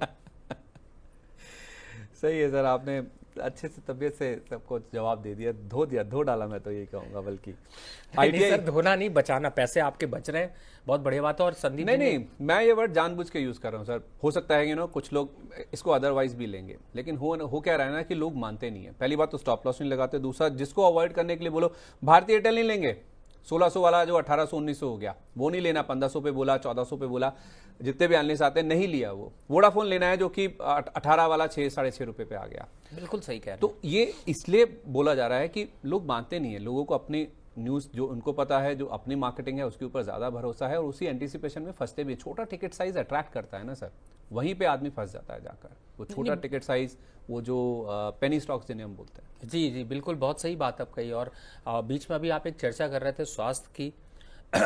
मैं संदीप जी के बारे में एक और बात बोलना चाहता हूँ, मौका नहीं मिलता ना, ये कभी अपने शो पे बुलाते नहीं। तो इन्होंने सर, आप सभी लोगों का, दर्शकों का बहुत बहुत धन्यवाद करता हूँ। मैं बीच में जब बीमार था, आप लोगों ने बहुत सपोर्ट दिया, शोज़ नहीं कर पा रहे थे हम लोग, लेकिन जैसे जैसे पटरी पे वापस लाइन आई, उस टाइम पे अगर मेरी किसी से बात होती थी ना, तो संदीप जी से पर्सनली मैं घंटों बातें करता था, रात में 10 बजे 9 बजे जब ये ऑफिस से जाते थे। और इतना बढ़िया ये, मतलब आपको अगर अपनी समीक्षा करनी हो ना तो ये बहुत बढ़िया से आपको ज्ञान देते हैं। मतलब ज्ञान का मतलब है जिसे आपको सुनना चाहिए, समझना चाहिए। आपको ज़िंदगी में अगर कुछ गलत लग रहा है तो करना चाहिए। जैसे इन्होंने मुझे एक बहुत बढ़िया कहा कि सर आपका जो नेचर है, और मैं आपको बताऊं कि आपका बहुत खास ही आदमी होगा जो आपको आपकी गलतियों को पॉइंट आउट करता हो। तो लाइफ में इस चीज़ का हमेशा ध्यान रखिए, पॉइंट आउट करना है। ये मैं क्यों बोल रहा हूँ अभी बताता भी हूँ, क्योंकि ये शेयर मार्केट के लिए भी लागू होता है। कोई आपसे शेयर मार्केट में कह रहा होता है कि ये शेयर खराब है, आप उसको कहते हैं साला दोस्ती खराब है, तो कभी ना कभी वो शेयर फिर आपको धोखा ही देता है। तो इस चीज़ के लिए संदीप जी की मैं बात कर रहा था। संदीप जी बहुत समय पे मुझे कई बार गाइड करते रहते हैं कि सर देखिए आप ये जो कर रहे हैं ना ये गलत है, आप जो ये कर रहे हैं ना ये सही नहीं है, या फिर आप ये जो कर रहे हैं ये ठीक है, आपका जो ये थिंक टैंक है वो ठीक है। तो मैं ना इनका बहुत बड़ा कायल फैन हूँ पर्सनली, जो मैंने कभी पब्लिकली नहीं कहा, आज मैं पब्लिकली भी कह रहा हूँ। थोड़ा ज़्यादा हो गया सर, वैसे बहुत ज़्यादा हो गया। मैं फिर आपकी बात का जवाब सिर्फ मैं पर्सनल बातें खोल दूंगा नहीं, मैं सिर्फ इतना कह के आपकी बात का जवाब दूंगा। शुभ चिंतक वो नहीं होना चाहिए आपके साथ शुभ होते ही चिंता में आ जाए। तो शुभ चिंतक ऐसा ना बनाए, या कभी ऐसा ना हो आपके साथ, खुदा ना खास्ता कभी ऐसा हो कि आपके साथ शुभ हुआ उसे चिंता हो गई। तो शुभ चिंतक वैसा नहीं होना चाहिए। मेरी तो यही मानना है सर कि अगर किसी के साथ अगर आप अच्छा नहीं कर सकते तो अच्छा नहीं कर सकते तो बुरा तो आपको सोचना भी नहीं चाहिए। तो अच्छा ही करना चाहिए अगर जितना पॉसिबल है आपके लिए। बहरहाल सर आप जुड़े हैं तो हमारे पास कुछ सुपर चैट्स भी पहुंच रहे हैं जो पैसे देकर या फिर समर्थन के जरिए अपने सवाल आप तक पहुंचाना चाह रहे हैं। उसमें संदीप कुमार जी हैं, क्या कह रहे हैं कि मैंने गेल खरीद रखा है 194 रुपये पर, इसका 3 महीने का टारगेट पूछ रहे हैं सर। 220 रुपये होल्ड करके रखिए सर, कोई दिक्कत नहीं है, कुछ नहीं होगा तो डिविडेंड तो आपको मिल ही जाएगा। ठीक है। एक डॉक्टर राजशेखर जी का सवाल है, कह रहे हैं कि कॉन्फिडेंस पेट्रोलियम 100 शेयर मेरे पास है 88 रुपये पर, 5 इयर्स व्यू और बुक लॉस 5 साल। बड़ा दुविधा वाला आपने सवाल दे दिया सर। दुविधा इसलिए कि आप 5 साल होल्ड भी करना चाहते हो और ये भी जानना चाहते हैं कि यहाँ पे क्या लॉस बुक करें। सर होल्ड कर लीजिए अभी। कितने पे रिव्यू करिएगा? 92 85 के आसपास आता है तो सर एक बार दोबारा पूछ लीजिएगा। कोशिश है कि हम थोड़ा लॉस कम करें या फिर इसकी जगह कोई दूसरा ऑप्शन देख लें। अब दूसरा ऑप्शन अगर देखता हूं तो 2 स्टॉक याद आते हैं। पहला एनएचपीसी 5 साल होल्ड करेंगे, जबरदस्त डिविडेंड भी मिल जाएगा, बोनस भी मिल जाएगा, रेट लगभग यही है तो आपको दुख नहीं होगा। दूसरा, अगर ये नहीं करते तो जीएमआर इंफ्रा थोड़ा सा अच्छा लग रहा है, उसको देख सकते हैं। ये नहीं अच्छा लग रहा फार्मा सेक्टर से, देखिए सर जब मैं स्टॉक बताता हूं ना तो इसी के रेंज के बताता हूं। मॉर्फन लैब, वैसे उसने मल्टी बैगर बनाया है, मुझे एक बार अभी जस्ट, आप दर्शकों का मल्टी बैगर, अपना थोड़ी, मैं खुद नहीं निवेश करता हूं। तो 50 रुपए पे कॉल आपके यहाँ पे ही दी थी, एक दिन में 15% बढ़ गया, मेरी कोई गलती नहीं थी, मैंने साफ साफ हाथ जोड़ा है। वो भी ले सकते हैं 5 साल के लिए, वो भी अच्छा है। तो सर इस तरीके के स्टॉक्स ले सकते हैं, लेकिन चॉइस दोनों मैंने दे दी। अगर चाहे तो स्विच कर लीजिए, होल्ड करना है तो कुछ दिन होल्ड करके 82 के आसपास का वेट कर लीजिए, वहां स्विच कर लीजिएगा। दोनों ऑप्शन आपके पास। तो 5 साल के लिए एनएचपीसी, एक आपने मॉर्फिन लैब्स बताया और तीसरा नाम जीएमआर इंफ्रा। जीएमआर इंफ्रा, ठीक है। तो 3 स्टॉक्स 5 साल के लिए अगर आपका व्यू है ही है, इन स्टॉक्स पर आप जरूर फोकस कर सकते हैं। सर एक आईटीआई को लेकर जब नुकसान की बात आ रही है ना, आईटीआई में हमारे एक दर्शक हैं पिंटू कुमार जी, कह रहे हैं मैंने 425 रुपये पर इसके शेयर ले रखे हैं, मुझे क्या करना चाहिए? वैसे स्टॉक आज 10% के अपर सर्किट पे है, लेकिन इनका भाव इतना ऊपर का है कि 10% का सर्किट भी जोड़ लीजिए उसमें तो 309 रुपये का प्राइस ही बनता है। तो इनका ऊपर का जो इतना लिया हुआ प्राइस है, अब उसका इलाज क्या है? आ जाएगा वो प्राइस? देखिए बहुत ऊपर ले लिया है और कोई स्टॉप लॉस नहीं रखा, कोई सपोर्ट नहीं रखा है, थोड़ी गलत बात है सर, थोड़ा सा ध्यान रखा करें। लेकिन फिलहाल अभी जो मोमेंटम इसमें अभी होल्ड करने की रहा, 325 के आसपास आता है। देखिए मैं जब लेवल्स देता हूं तो इसलिए आपको ये लेवल्स देता हूं क्योंकि उन लेवल्स पे आके ना फिर से दुविधा स्टार्ट हो जाती है। अभी मोमेंटम तेज है, 10% तेज है, कल 1-2% गिर सकता है, लेकिन घबराने की बात नहीं है क्योंकि अब 295 का सपोर्ट ले चुका है। तो यहां पर 325 के आसपास आता है तो रिव्यू कर लेंगे, अगर चला 400 आएगा तो रखेंगे, नहीं होगा तो बदल लेंगे रास्ता।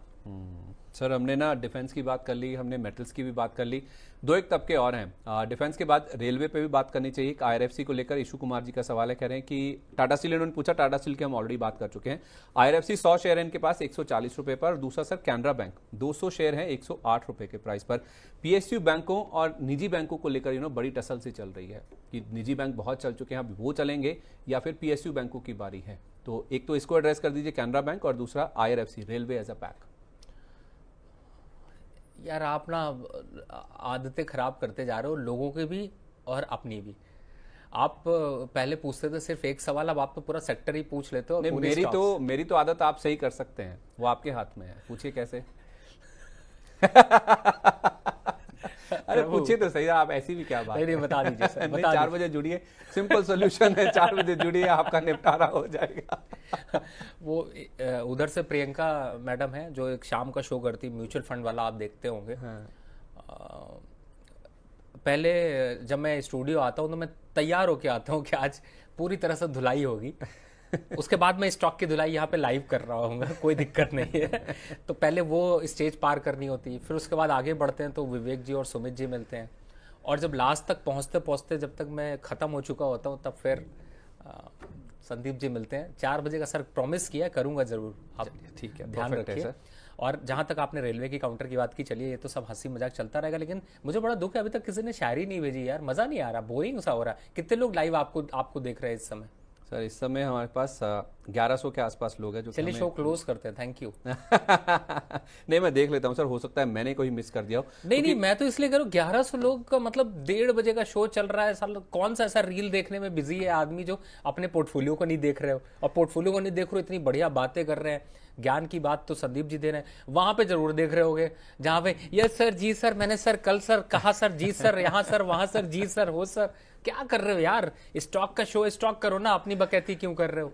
हाँ, तो बेटर है। फिलहाल चलिए रेलवे काउंटर पे बात करते हैं। देखिए सबसे पहला इस समय स्टॉक जो अच्छा है वो है राइट्स, 278 रुपए चल रहा होगा, देखिए प्राइस आप भी लगाइए, 278 रुपए के पास है, और ये 320 की क्षमता यहां पर दिखा सकता है। स्टॉप लॉस इसमें रखिएगा 262 रुपए का। दूसरा स्टॉक आपने IRFC पूछा था, राइट? जी जी। 139 138 के पास कंसोलिडेट कर रहा है, क्षमता है 155 तक जाने की, इसको यहां पर लेके चलिए।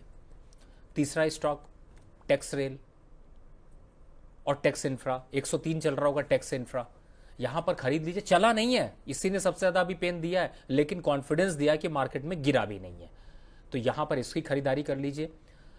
टेक्स रेल की बात करें तो वो भी करीब कंसोलिडेशन के मोड में है, चलने की तैयारी कर रहा है। ये स्टॉक तो बेचने लायक है ही नहीं है, होल्ड करके रखिएगा। नए रिटर्न यहां पर दिखाई देंगे, नए रिटर्न का मतलब है 10-12% का रैली यहां से दिख जाएगा। किससे दूर रहना है? सिर्फ एक ही स्टॉक है, IRCTC।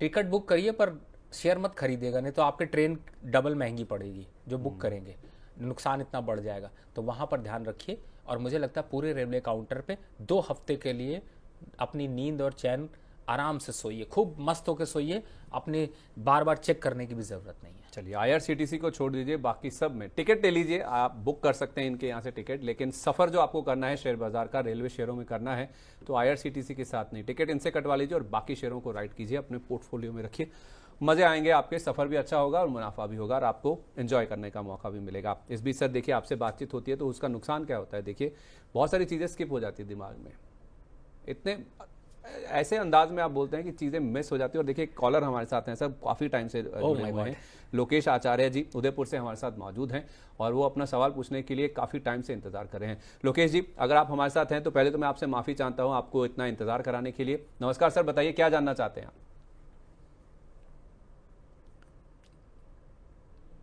लोकेश जी आप मुझे सुन पा रहे हैं?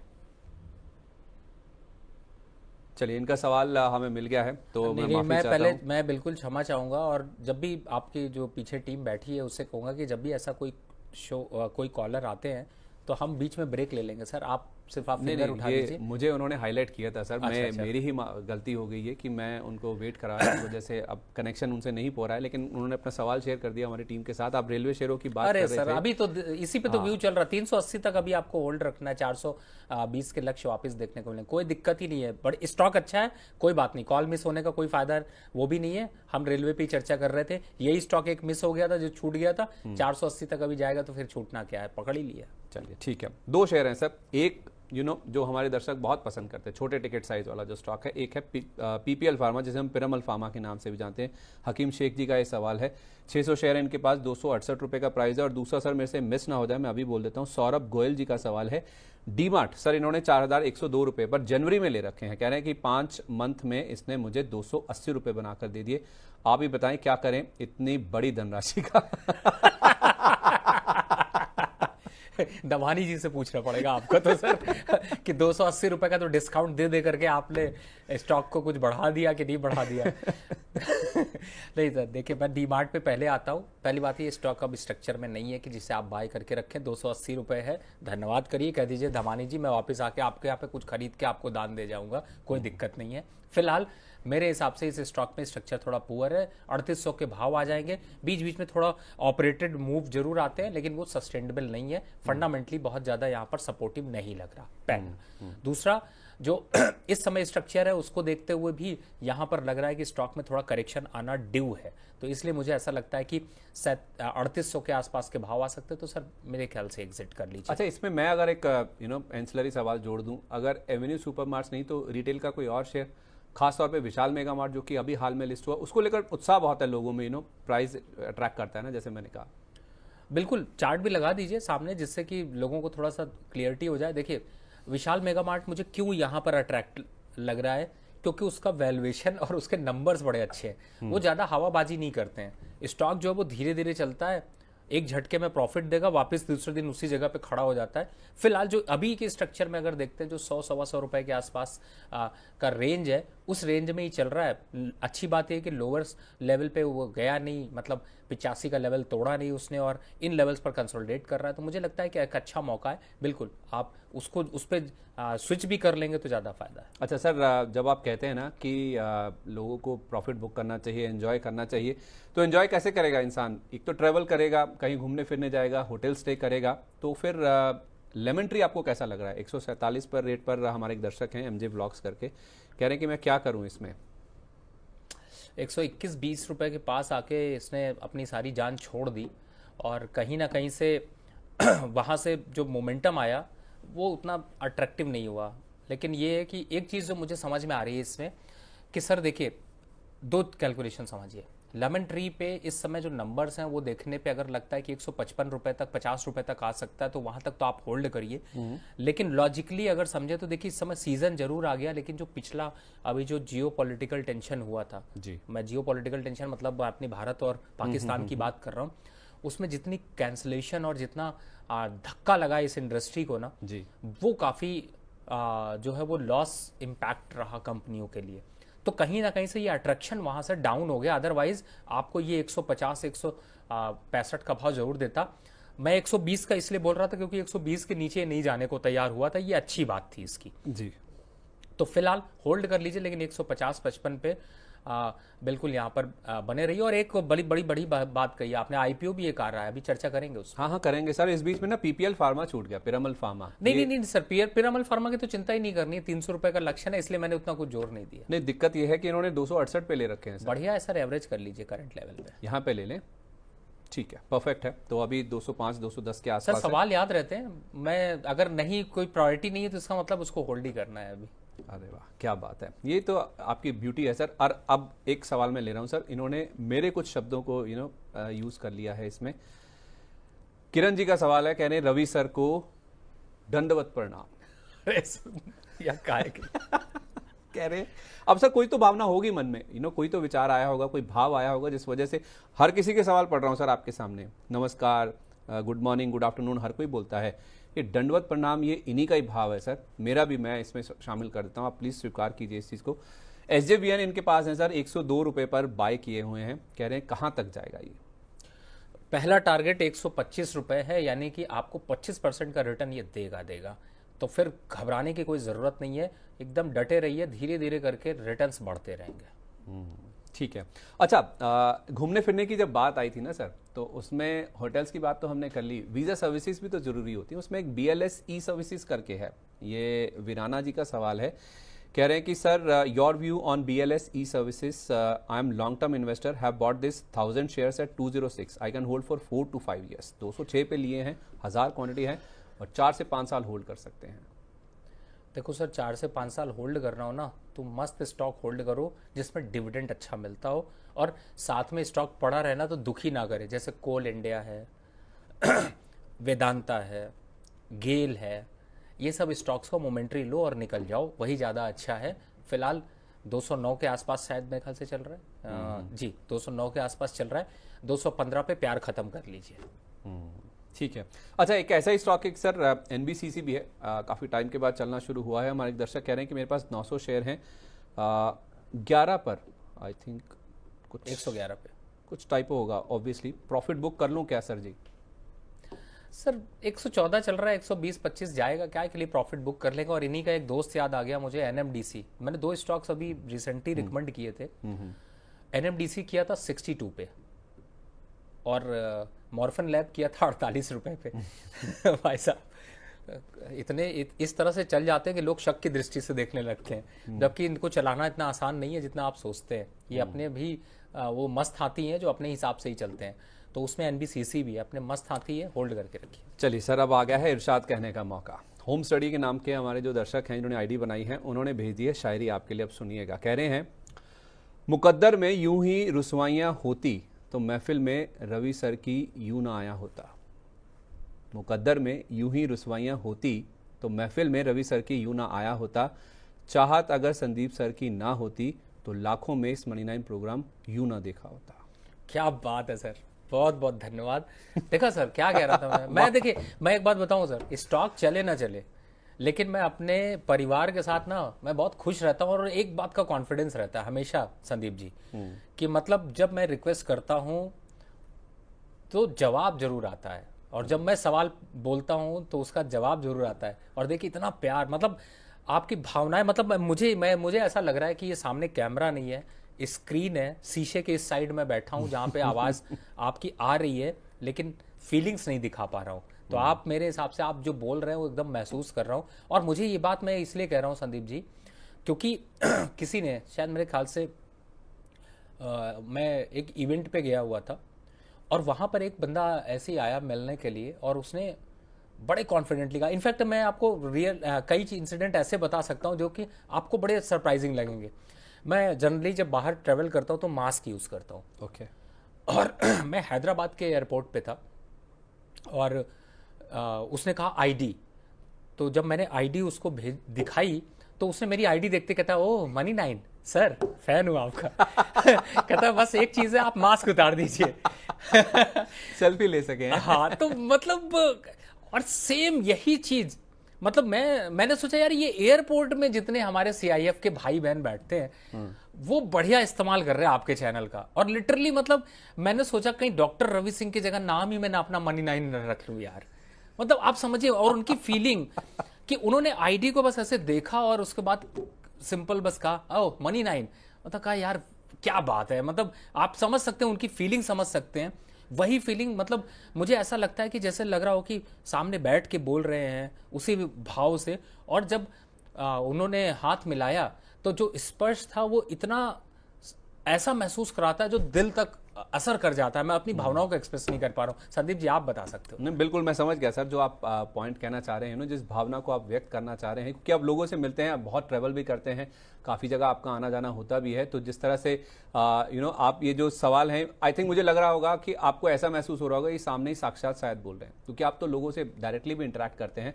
तो वही फीलिंग आपको आ भी रही थी जिस तरह से इन्होंने अपना सवाल पढ़ा या अपना सवाल यहाँ पे मेंशन किया या अपनी शायरी के अंदाज में आपको जो कहा, तो उससे आपको वही फीलिंग आ रही होगी कि शायद वो आपके सामने ही है। और जिस तरह से जिस प्यार से, जिस दुलार से आपके साथ बातचीत करते हैं या फिर अपनी शेयरों की जो दुविधा है आपके सामने रखते हैं, आपको वही फीलिंग आई होगी। मैं I can very well connect with that sir. और ऐसे ही कनेक्ट करने के लिए हमारे साथ अब माधव मित्तल जी जुड़ चुके हैं मुरादाबाद से, उनके पास चलते हैं। माधव जी बहुत स्वागत है आपका, नमस्कार।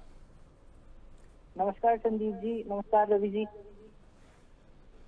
सर जी सर बताइए, क्या जानना चाहते हैं? हाँ जी, इन्फोसिस और नेल्को। अच्छा ठीक है, तो इन्फोसिस का तो सवाल का प्राइस आपका मेरे सामने आ गया। एक नैल्को का प्राइस भी आप बता दीजिए, आपका क्या है? सर नेल्को की मेरे पास 100 शेयर हैं 155 के रेट पे। 155 के रेट पे, परफेक्ट है। कितना व्यू है आपका, short term, medium term, long term? Sir मेरा लॉन्ग टर्म व्यू है सर, आराम से 2 से 5 साल के लिए होल्ड कर सकता हूँ। बहुत ही बढ़िया सर, इससे बढ़िया बात क्या हो सकती है कि आप पेशेंट इन्वेस्टर हैं और समय दे सकते हैं। सर इन्फोसिस 1395 और दूसरा है नैल्को 155। देखिए दोनों स्टॉक आपके बेहतरीन प्रॉफिट पे चल रहे हैं और मुझे ऐसा लगता है कि बिल्कुल इनको होल्ड करके रखिए। 2 साल का विजन आपका है, बिल्कुल इसको होल्ड करके रखिए। जहाँ तक इन्फोसिस की बात है, ये मैं कहूँगा कि एक बार 1800 से के आसपास अगर आता है तो आप उन लेवल्स पर एक बार को टिक मार्क जरूर करिएगा। अभी 1500 चल रहा है, 1800 के आसपास। और नैल्को अगर 2 साल के लिए होल्ड कर रहे हैं तो बिल्कुल अभी होल्ड करिए। 2 साल का मतलब है कि आप फिर आराम से आप बने रहिए, कोई दिक्कत नहीं है। ठीक है। इस बीच सर कुछ सुपर चैट के सवाल भी और हमारे पास पहुंचे हैं। भुवनेश पसरीजा इन्होंने अपना सवाल भेजा है सर कि डैम कैपिटल जो कि हाल ही में लिस्टेड कंपनी है, 4000 शेयर हैं सर इनके पास 297 के रेट पर। मैं इसका भाव भी चेक कर रहा था, इन्होंने 297 पर लिया सर, 273 का भाव है। अभी क्वांटिटी बहुत ज़्यादा है तो उस लिहाज से लॉस काफ़ी ज़्यादा होगा, भरपाई हो जाएगी, बने रहेंगे? देखिए वैसे मैं इसको रिकमेंड नहीं करता हूँ क्योंकि डैम कैपिटल में वो जान नहीं रही है सर। बार बार आप लोगों से रिक्वेस्ट करता हूँ, इस मार्केटिंग स्टॉक्स को मत खरीदिए, ऐसे स्टॉक को खरीदिए जिसका फंडामेंटल थोड़ा स्ट्रक्चर अच्छा हो। 293 पे खरीदा, 273 चल रहा है, 265 का स्टॉप लॉस डाल लीजिए, थोड़ा वेट कर लीजिए और 293 आता है तो इमीडिएट आप पूछ जरूर लीजिएगा और नहीं पूछ पाइएगा तो 50% स्टॉक तो जरूर काट लीजिएगा। ठीक है सर। जेएसडब्ल्यू इंफ्रा हमने पहले भी बात करी थी, 2000 शेयर लेकर प्रवीण जी बैठे हैं, हमारे दर्शक हैं, प्रवीण ठाकुर जी कह रहे हैं सर मेरे पास 300 रुपये के भाव पर है, मैं इसको होल्ड करूं या नहीं? बिल्कुल होल्ड कर लीजिए सर, थोड़ा सा पेन आपको जरूर देगा लेकिन बट मेरे हिसाब से आप इसको होल्ड करके रखिए। अपसाइड का मोमेंटम अभी तो स्टार्ट हुआ है। चलिए ठीक है, परफेक्ट है सर। 1-2 सवाल और लेके फिर मैं आईपीओ सेगमेंट की ओर बढ़ता हूँ क्योंकि उसमें बजिंग स्टॉक्स पे भी आपसे बातचीत करनी है जो खबरों के चलते आज फोकस में है। 1-2 सवाल बस और आपसे मैं ले रहा हूँ। इसमें सर मैं एक सवाल पढ़ता हूँ सर, वो सवाल ऊपर चला जाता है। चलिए एटीजीएल पे ही बात कर लेते हैं। मनु जी का सवाल है, ये कह रहे हैं कि एटीजीएल में कुछ बताएं सर, 670 पे 170 शेयर लिए हुए हैं, तो पूरे अदानी ग्रुप की ही बातचीत कर लीजिए सर। थोड़ा लंबा हो जाएगा लेकिन फिलहाल अभी अदानी ग्रुप पे बने रहिए मेरे हिसाब से। चाहे अदानी पावर है, अदानी टोटल गैस है, अदानी पोर्ट है, इन स्टॉक्स को अभी 2 वीक के लिए होल्ड करके रखिए। चलिए ठीक है, परफेक्ट है। तो इस बीच बहुत सारे ऐसे स्टॉक्स हैं जो कि खबरों या फिर नतीजों के चलते लाइमलाइट में है, जहां पर ज़्यादा एक्शन बन रहा है, ज़्यादा तेज़ी मंदी हो रही है, उनकी ओर बढ़ते हैं। हमारा खास सेगमेंट है बजिंग स्टॉक्स।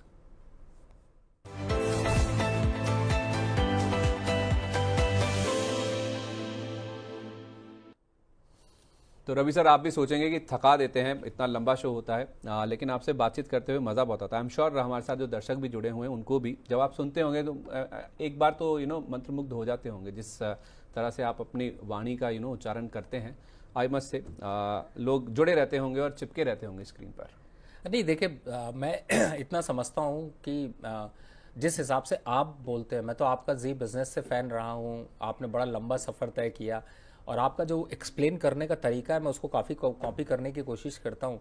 लेकिन ये मैं मुंह के कहने की बात नहीं कर रहा हूँ संदीप जी, आप हंसिए नहीं इस बात ना, पे। मैं चुप रहता हूँ सर। हाँ, मैं बोल ही नहीं पाता हूँ लिटरली, मतलब आपका एक्सप्लेन करने का। अच्छा प्रभु मैं मंत्रमुग्ध हूँ, मैं जवाब ही नहीं देता, इसलिए आप जो कहते हैं मैं स्वीकार करता हूँ, आशीर्वाद। सही में मैं कह रहा हूँ आपका जो बताने का तरीका होता है, जैसे एक आपका प्रोग्राम आता है कंपनी नामा, मैं कई बार आपसे उसकी स्क्रिप्ट भी मैंने मांगी है क्योंकि मुझे ना वो जो वर्ड्स का सिलेक्शन है और जो बोलने का तरीका नहीं देखा है तो फिर से अभी जब ये प्रोग्राम खत्म हो जाएगा, कंपनी नामा सर्च करिएगा, इनका ये प्रोग्राम आता है, हफ्ते में हर दिन आता है या सर एक दिन करते हैं? देखिए यहीं से पकड़े गए ना आप। नहीं, मैं इसलिए पूछ रहा हूँ क्योंकि जब वो अलर्ट आता है तो मैं तो देखता हूँ लेकिन मुझे ये पता नहीं चल पाता। वीकली शो है सर, उसका हम पूरी खबरों का राउंड अप देते हैं, कॉर्पोरेट खबरों का पूरा। जरा एक बार सुनिएगा, आपको ऐसा ही लग रहा होगा कि हाँ ये थोड़ा और लंबा होना चाहिए प्रोग्राम। चलिए ठीक है, तो अब बजिंग स्टॉक्स की ओर बढ़ते हैं। मैं इसका जवाब नहीं दूंगा सर आपको, आपकी इस बात का। ब्रेन बीज सोल्यूशन, जरा इसको लेके आइए एक बार। BIS यानी कि ब्यूरो ऑफ इंडियन स्टैंडर्ड्स, इसने कंपनी का जो बेंगलुरु का गोदाम है जिसे हम फर्स्ट क्राई के नाम से भी जानते हैं, इसका फेमस ब्रांड है इनका, इनके जो वेयर हाउसेज हैं बेंगलोर में उस पर छापेमारी की, सीज एंड सर्च ऑपरेशन उन्होंने किया है और इस छापेमारी में BIS ने इनके करीब 90 लाख रुपए का जो सामान है उसको जब्त किया है। तो ये जो खबर आई है उसके बाद हमने नेगेटिव रिएक्शन देखा इस स्टॉक के ऊपर। इनफैक्ट इनके नंबर्स भी आए थे, नतीजे भी आए थे, नंबर्स भी अच्छे नहीं थे, इनका घाटा जो है वो बढ़ता हुआ दिखा है। 43 करोड़ रुपए वाला जो घाटा था वो बढ़कर 111 करोड़ रुपए पर पहुंच गया। अच्छी बात यह है कि घाटा बढ़ा है लेकिन साथ में ये भी देखिए रेवेन्यू बढ़ता हुआ दिखा है। ये जितनी भी कंपनीज होती हैं ऐसी स्टार्टअप ज़माने की या नए ज़माने की, उनके लिए जो रेवेन्यू बढ़ना है उसको भी बाजार काफ़ी पॉजिटिवली लेता है। लेकिन दिक्कत की बात है कि घाटा बढ़ गया तो अब इस रेवेन्यू का करेंगे क्या, और उसके साथ साथ ये आगे छापेमारी की खबर। क्या करें सर, ब्रेन बीज में ब्रेन लगाएं या नहीं लगाएं, निकल जाएं? नहीं, बिल्कुल लगाना नहीं चाहिए। देखिए जब भी ऐसी दुविधा का माहौल हो, ऐसे समा आ रहा हो, ऐसी न्यूज़ आ रही हो ना, तो उससे सबसे पहले हाथ जोड़ लेना चाहिए। एक बार जब देखिए कहते हैं ना, जब तूफान जैसे कहते हैं ना, जब चल रहा हो तो उसके बीच में जाके अपना सर नहीं डालना चाहिए, थोड़ा सा बाहर हो जाइए, कंट्रोवर्सी शांत हो जाने दीजिए, दोबारा चढ़ जाएंगे, जब तक सोचते रहेंगे तब तक फिसल जाएगा, एक बार को एग्जिट होना बनता है। चलिए, इससे विपरीत हम चलते हैं बेयर क्रॉप साइंस की तरफ, जिसमें आज हम देख रहे हैं कि बहुत तगड़ा एक्शन देखने को मिला है। चौथी तिमाही के कल बाजार बंद होने के बाद नतीजे आए, नंबर्स तोड़फोड़ थे और वैसे ही कुछ तोड़फोड़ आप देखिए तेजी के रूप में स्टॉक में एक्शन दिख भी रहा है। मुनाफा इनका ऑलमोस्ट बढ़ गया 50%, जैसा आप देख भी पा रहे हैं। रेवेन्यू भी 32% बढ़कर आते हुए देखिए, कामकाजी मुनाफा देखिए 75% ग्रो किया। और सबसे बढ़िया चीज, सबसे ब्यूटीफुल चीज जो कि इस रिजल्ट सीजन में बाजार जिसको सबसे ज्यादा फोकस कर रहा है, वो आपकी right side of the screen, आपकी स्क्रीन पर लेफ्ट साइड में दिखेगा, ये है मार्जिन। 12.3% वाले आपके मार्जिन आ गए 16.3% पर, यानी कि 4% का मार्जिन में जंप। और देखिए जहां जहां मार्जिन बढ़कर आ रहे हैं, मार्केट उसको रिवॉर्ड कर भी रहा है। आज स्टॉक 13% तक उछल गया था, अभी भी 11.5% के आसपास का दमखम बाकी है। क्या करना चाहिए सर बेयर क्रॉप साइंस में? देखिए, जब दमदार नंबर्स आ रहे हों तो फिर वही है, सफ़र को जारी रखिए, ट्रेंड इज़ योर फ्रेंड। और जिस हिसाब से भी नंबर्स यहाँ पर दिखाई दे रहे हैं, सभी स्ट्रेंथ दिखा रहे हैं, चार्ट पे भी आपको वो स्ट्रक्चर साफ साफ दिखाई दे रहा है, होल्ड करके रखिए। 5-8% की रैली तो यहाँ से आसानी से दिख सकती है। जहां जहां नंबर अच्छे वहां वहां मुनाफा भी अच्छा हो सकता है, तो बने रहिए ऐसे स्टॉक्स के साथ जहां पे नंबर अच्छे आ रहे हैं। रेट गेन ट्रेवल टेक्नोलॉजीज, ये एक शेयर है जिसके नंबर्स ठीक ठाक आए, लेकिन उसके बावजूद भी पिटाई हो रही है। अब आप सोचेंगे कि ऐसा क्या, जब नंबर्स ठीक आए तो फिर पिट क्यों रहा है? पिट रहा है गाइडेंस की वजह से, जिसको बाजार ने पसंद नहीं किया है। वित्त वर्ष 2026 यानी कि मौजूदा वित्त वर्ष जिसमें हम बैठे हैं अभी ऑपरेट कर रहे हैं, उसका गाइडेंस जो आया है वो बाजार अनुमान से काफी कमजोर, काफी वीक रहा है। इन्होंने कहा है कि FY26 में इनका जो रेवेन्यू ग्रोथ है वो 6 to 8% रहेगा। FY25 यानी कि बीता वित्त वर्ष में 12.5% की ग्रोथ थी, और खुदा न खास्ता अगर ये सच हो गया, यही रेवेन्यू ग्रोथ इनकी रहती है 6 से 8% की, तो लिस्टिंग के बाद जो कि दिसंबर 2021 में हुई थी, उसके बाद से सबसे कमजोर ग्रोथ वाला ये साल साबित होगा इस कंपनी के लिए। और यही चिंता बाजार को खाए जा रही है, जिस वजह से स्टॉक 7% नीचे है। और मार्जिन भी देखिए, इन्होंने कहा है कि 15 से 17% रहेंगे, जहां पिछले साल 21.6% की इन्होंने रिपोर्ट की है। तो जाहिर सी बात है, चिंता तो होती है, जिस वजह से आपने पैसा लगाया, जितनी ग्रोथ की वजह से वो ग्रोथ ही नीचे आ जाएगी तो स्टॉक क्यों चलेगा फिर? तो ऐसे स्टॉक्स में सर रेट गेन ट्रेवल तो है, लेकिन ट्रेवल नहीं करना चाहिए इनके साथ। बिल्कुल, देखिए, चूंकि गाइडेंस पे का बहुत बड़ा इम्पैक्ट होता है और गाइडेंस यहाँ पर जो है वो स्टॉक को सपोर्ट नहीं कर रही है, तो समझदारी इसी में है कि धीरे धीरे करके एग्जिट होना चाहिए। ठीक है। ओलेक्ट्रा ग्रीन टेक, ये भी स्टॉक है सर, आज लाइमलाइट में है, बड़ा जबरदस्त चला है शेयर सर। जहां जहां भी ईवीज या फिर इलेक्ट्रिक बसेस की बात आती है, उसमें JBM ऑटो भी चाहे तो आप ऐड कर लें, वहां पे जबरदस्त रिटर्न बनते हुए देखें। एक समय तो ये 1960 का सफर भी तय करके आया, अभी 1260 के आसपास है। महाराष्ट्र सरकार ने इनका एक ऑर्डर रद्द कर दिया है। 5150 बसों का ये ऑर्डर था, 10,000 करोड़ रुपए का ऑर्डर है, जैसा आप देख भी पा रहे हैं। 12 साल में स्प्रेड था ये ऑर्डर 5150 बसों का, जो ये डिलीवर नहीं कर पा रहे हैं, जिस वजह से कल एक बैठक हुई ट्रांसपोर्ट विभाग की महाराष्ट्र में, जिन्होंने ये ऑर्डर कैंसिल करने की बातचीत करी है। जो रिवाइज टाइमलाइन है उसके मुताबिक 22 मई तक इनको ये जो 5150 ई बसेस हैं उसमें से 1000 बसों की डिलीवरी करनी थी, जो ये नहीं कर पाए, और यहीं पर आकर दिक्कत शुरू होगी, जिस वजह से अब ये 1000 तो क्या, पूरी जो 5150 बसें हैं वो डिलीवरी करने लायक नहीं बचे हैं। सर, आज का 6% का फॉल कितना बड़ा है और कितना संगीन है? ये जो बातचीत कही है महाराष्ट्र सरकार की ओर से, इतना बड़ा है कि इससे निकल जाना चाहिए? देखिए, जब भी इस तरीके के नंबर्स देखने को मिलते हैं या इस तरीके की कोई न्यूज़ आती है ना, तो सर देखिए संदीप जी, मैं कहता हूँ स्टॉक के प्रॉफिट से प्यार करिए, स्टॉक से प्यार मत करिए। इस तरह की कंट्रोवर्सी आपको काफ़ी हद तक जो है वो परेशानी में डाल सकती है। अगर आप पोजीशन बनाने की सोच रहे थे तो बिल्कुल वेट कर लीजिए। पोजीशन अभी है तो 1-2 दिन अभी आप इंतजार कर सकते हैं। स्टॉक में तो गिरावट जो होनी थी वो आज आपको देखने को मिल ही रही है। तो अगर इन लेवल्स पर खड़ा रह जाता है तो ठीक है, अगर लेवल्स नए टूटते हुए कल नजर आते हैं तो एग्जिट होना जरूर होता है। चलिए ठीक है, तो ये राय आ गई आपके लिए ओलेक्ट्रा ग्रीन टेक को लेकर। सेजिलिटी इंडिया, सर इत्तेफाकन आज ज़्यादा स्टॉक्स ऐसे ही हैं जो कि गिरे हुए ज़्यादा हैं। उसमें सेजिलिटी इंडिया की बात करें तो सर हाल ही की लिस्टेड कंपनी है, 30 रुपये का इशू प्राइस था, और यहाँ पे हुआ क्या सर, आज 5% का निचला सर्किट लगा हुआ है, क्योंकि प्रमोटर ने OFS लॉन्च कर दिया 7.39% हिस्सा बिक्री के लिए, और ये OFS भी आया अच्छे खासे डिस्काउंट पर। कल की क्लोजिंग से आप देखेंगे तो 11.5% का डिस्काउंट है, क्योंकि जो फ्लोर प्राइस तय किया गया वो 38 रुपये का तय किया गया। और आप देखिए इसमें ग्रीन शू ऑप्शन भी है, अगर मान लीजिए अच्छा रिस्पांस मिलता है तो ये जो हिस्सा बिक्री है ये डबल हो जाएगी। 15% से ज़्यादा का भी स्टेक बेचने के लिए प्रमोटर तैयार हैं। तो कहाँ 30 रुपये पर आपने खुद IPO में अपना IPO लाए थे आप, 52-55 तक के लेवल्स भी हमने देखे, और अब आप कह रहे हैं कि 38 रुपये पर आप 15% हिस्सा बेचने के लिए तैयार हैं। क्या समझना चाहिए सर? अभी आप थोड़ी देर पहले ही कंपनी की बात कर रहे थे कि प्रमोटर बेच रहे हैं, हाँ ईज माई ट्रिप की बात हो रही थी, इसमें क्या करना चाहिए? देखिए, जब ये लिस्ट हुआ था तब भी इसमें बहुत कुछ अट्रैक्शन नहीं था। प्राइसिंग लॉक होने ओपन होने के बाद एक बड़ी गिरावट देखने को मिली। अभी जो दुविधा चल रही है ऑफिस लाने से इससे स्टॉक पे करेक्शन ही आएगा। पार्टिसिपेट ना करने की राय है, अवॉइड रखें। चलिए ठीक है, तो इस स्टॉक को भी आपको फिलहाल के लिए अवॉइड ही करना चाहिए। तो सर इसके ओएफएस में तो फिर मतलब ही नहीं है पैसा लगाने का, जो कि कल खुलेगा। फिलहाल तो अपॉर्चुनिटी नहीं दिखाई देती। परफेक्ट है, तो इससे आप दूर रहिए। कल खुलेगा ये रिटेल निवेशकों के लिए, लेकिन इससे आपको दूरी बनाए रखनी है, इसमें आपको पैसा नहीं लगाना है। तो इसी के साथ बर्निंग स्टॉक्स की सूची यहीं पर खत्म होती है। इस सेगमेंट को हम यहीं पर समेटते हैं।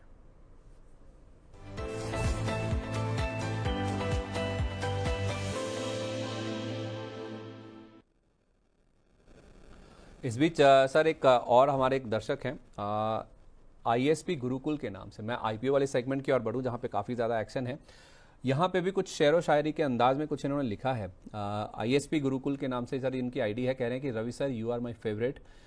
तुम ही हो जिसके इंतज़ार में सभी अपनी पलकें बिछाए रहते हैं। तुम हो लाजवाब जिनसे सभी अपनी उम्मीद लगाए रखते हैं। प्लीज़ टेल रेडिंगटन अब तो सर इन्होंने अपना सवाल भी शेयर कर दिया और आपके लिए भावनाएं भी व्यक्त कर दी है। कह रहे हैं कि रेडिंगटन मेरे पास 275 के भाव पर है और स्टैंडर्ड ग्लास रेडिंगटन जो आईफोन वाला, क्या बात है। और दूसरा सर कह रहे हैं कि स्टैंडर्ड ग्लास लाइनिंग 170 पे है और एमएमटीसी 65 रुपए पर है। शॉर्ट टर्म के लिए पूछ रहे हैं सर। ये 3 सवाल हैं इनके और भावनाएं मुझे बड़ी अच्छी लगी इनकी। सर भावनाओं में मैं बहता नहीं हूँ। 2 स्टॉक आपके बहुत अच्छे हैं, एमएमटीसी से एग्जिट होने की राय। बाकी दोनों को होल्ड रखिए।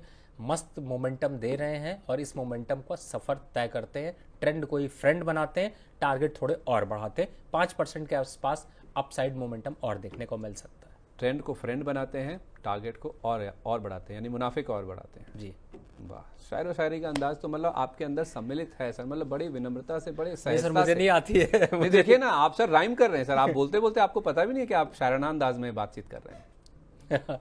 बस सर संदीप जी, अगर आप ऐसा ज़्यादा बोलते रहेंगे तो मैं अभी फाइंड आउट करने की कोशिश कर रहा था कि ऐसा स्टॉक फाइंड आउट करूं जिसका टारगेट जो है वो मैं 7098 दे सकूं। इस नंबर की खूबी, इस नंबर की खूबी आप जानते हैं अच्छे से। संदीप जी का पहला स्टार्टिंग नंबर है 70, लास्ट का नंबर है 98, जहां तक मुझे याद आ रहा है। अगर आप ज़्यादा करेंगे तो मैं आपका नंबर दे दूंगा दर्शकों को।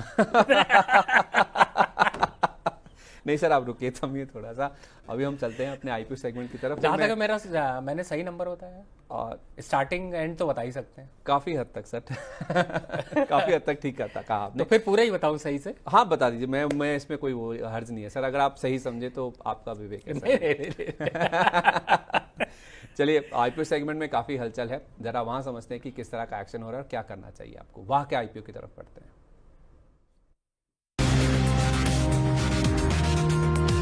वाह क्या आईपीओ है।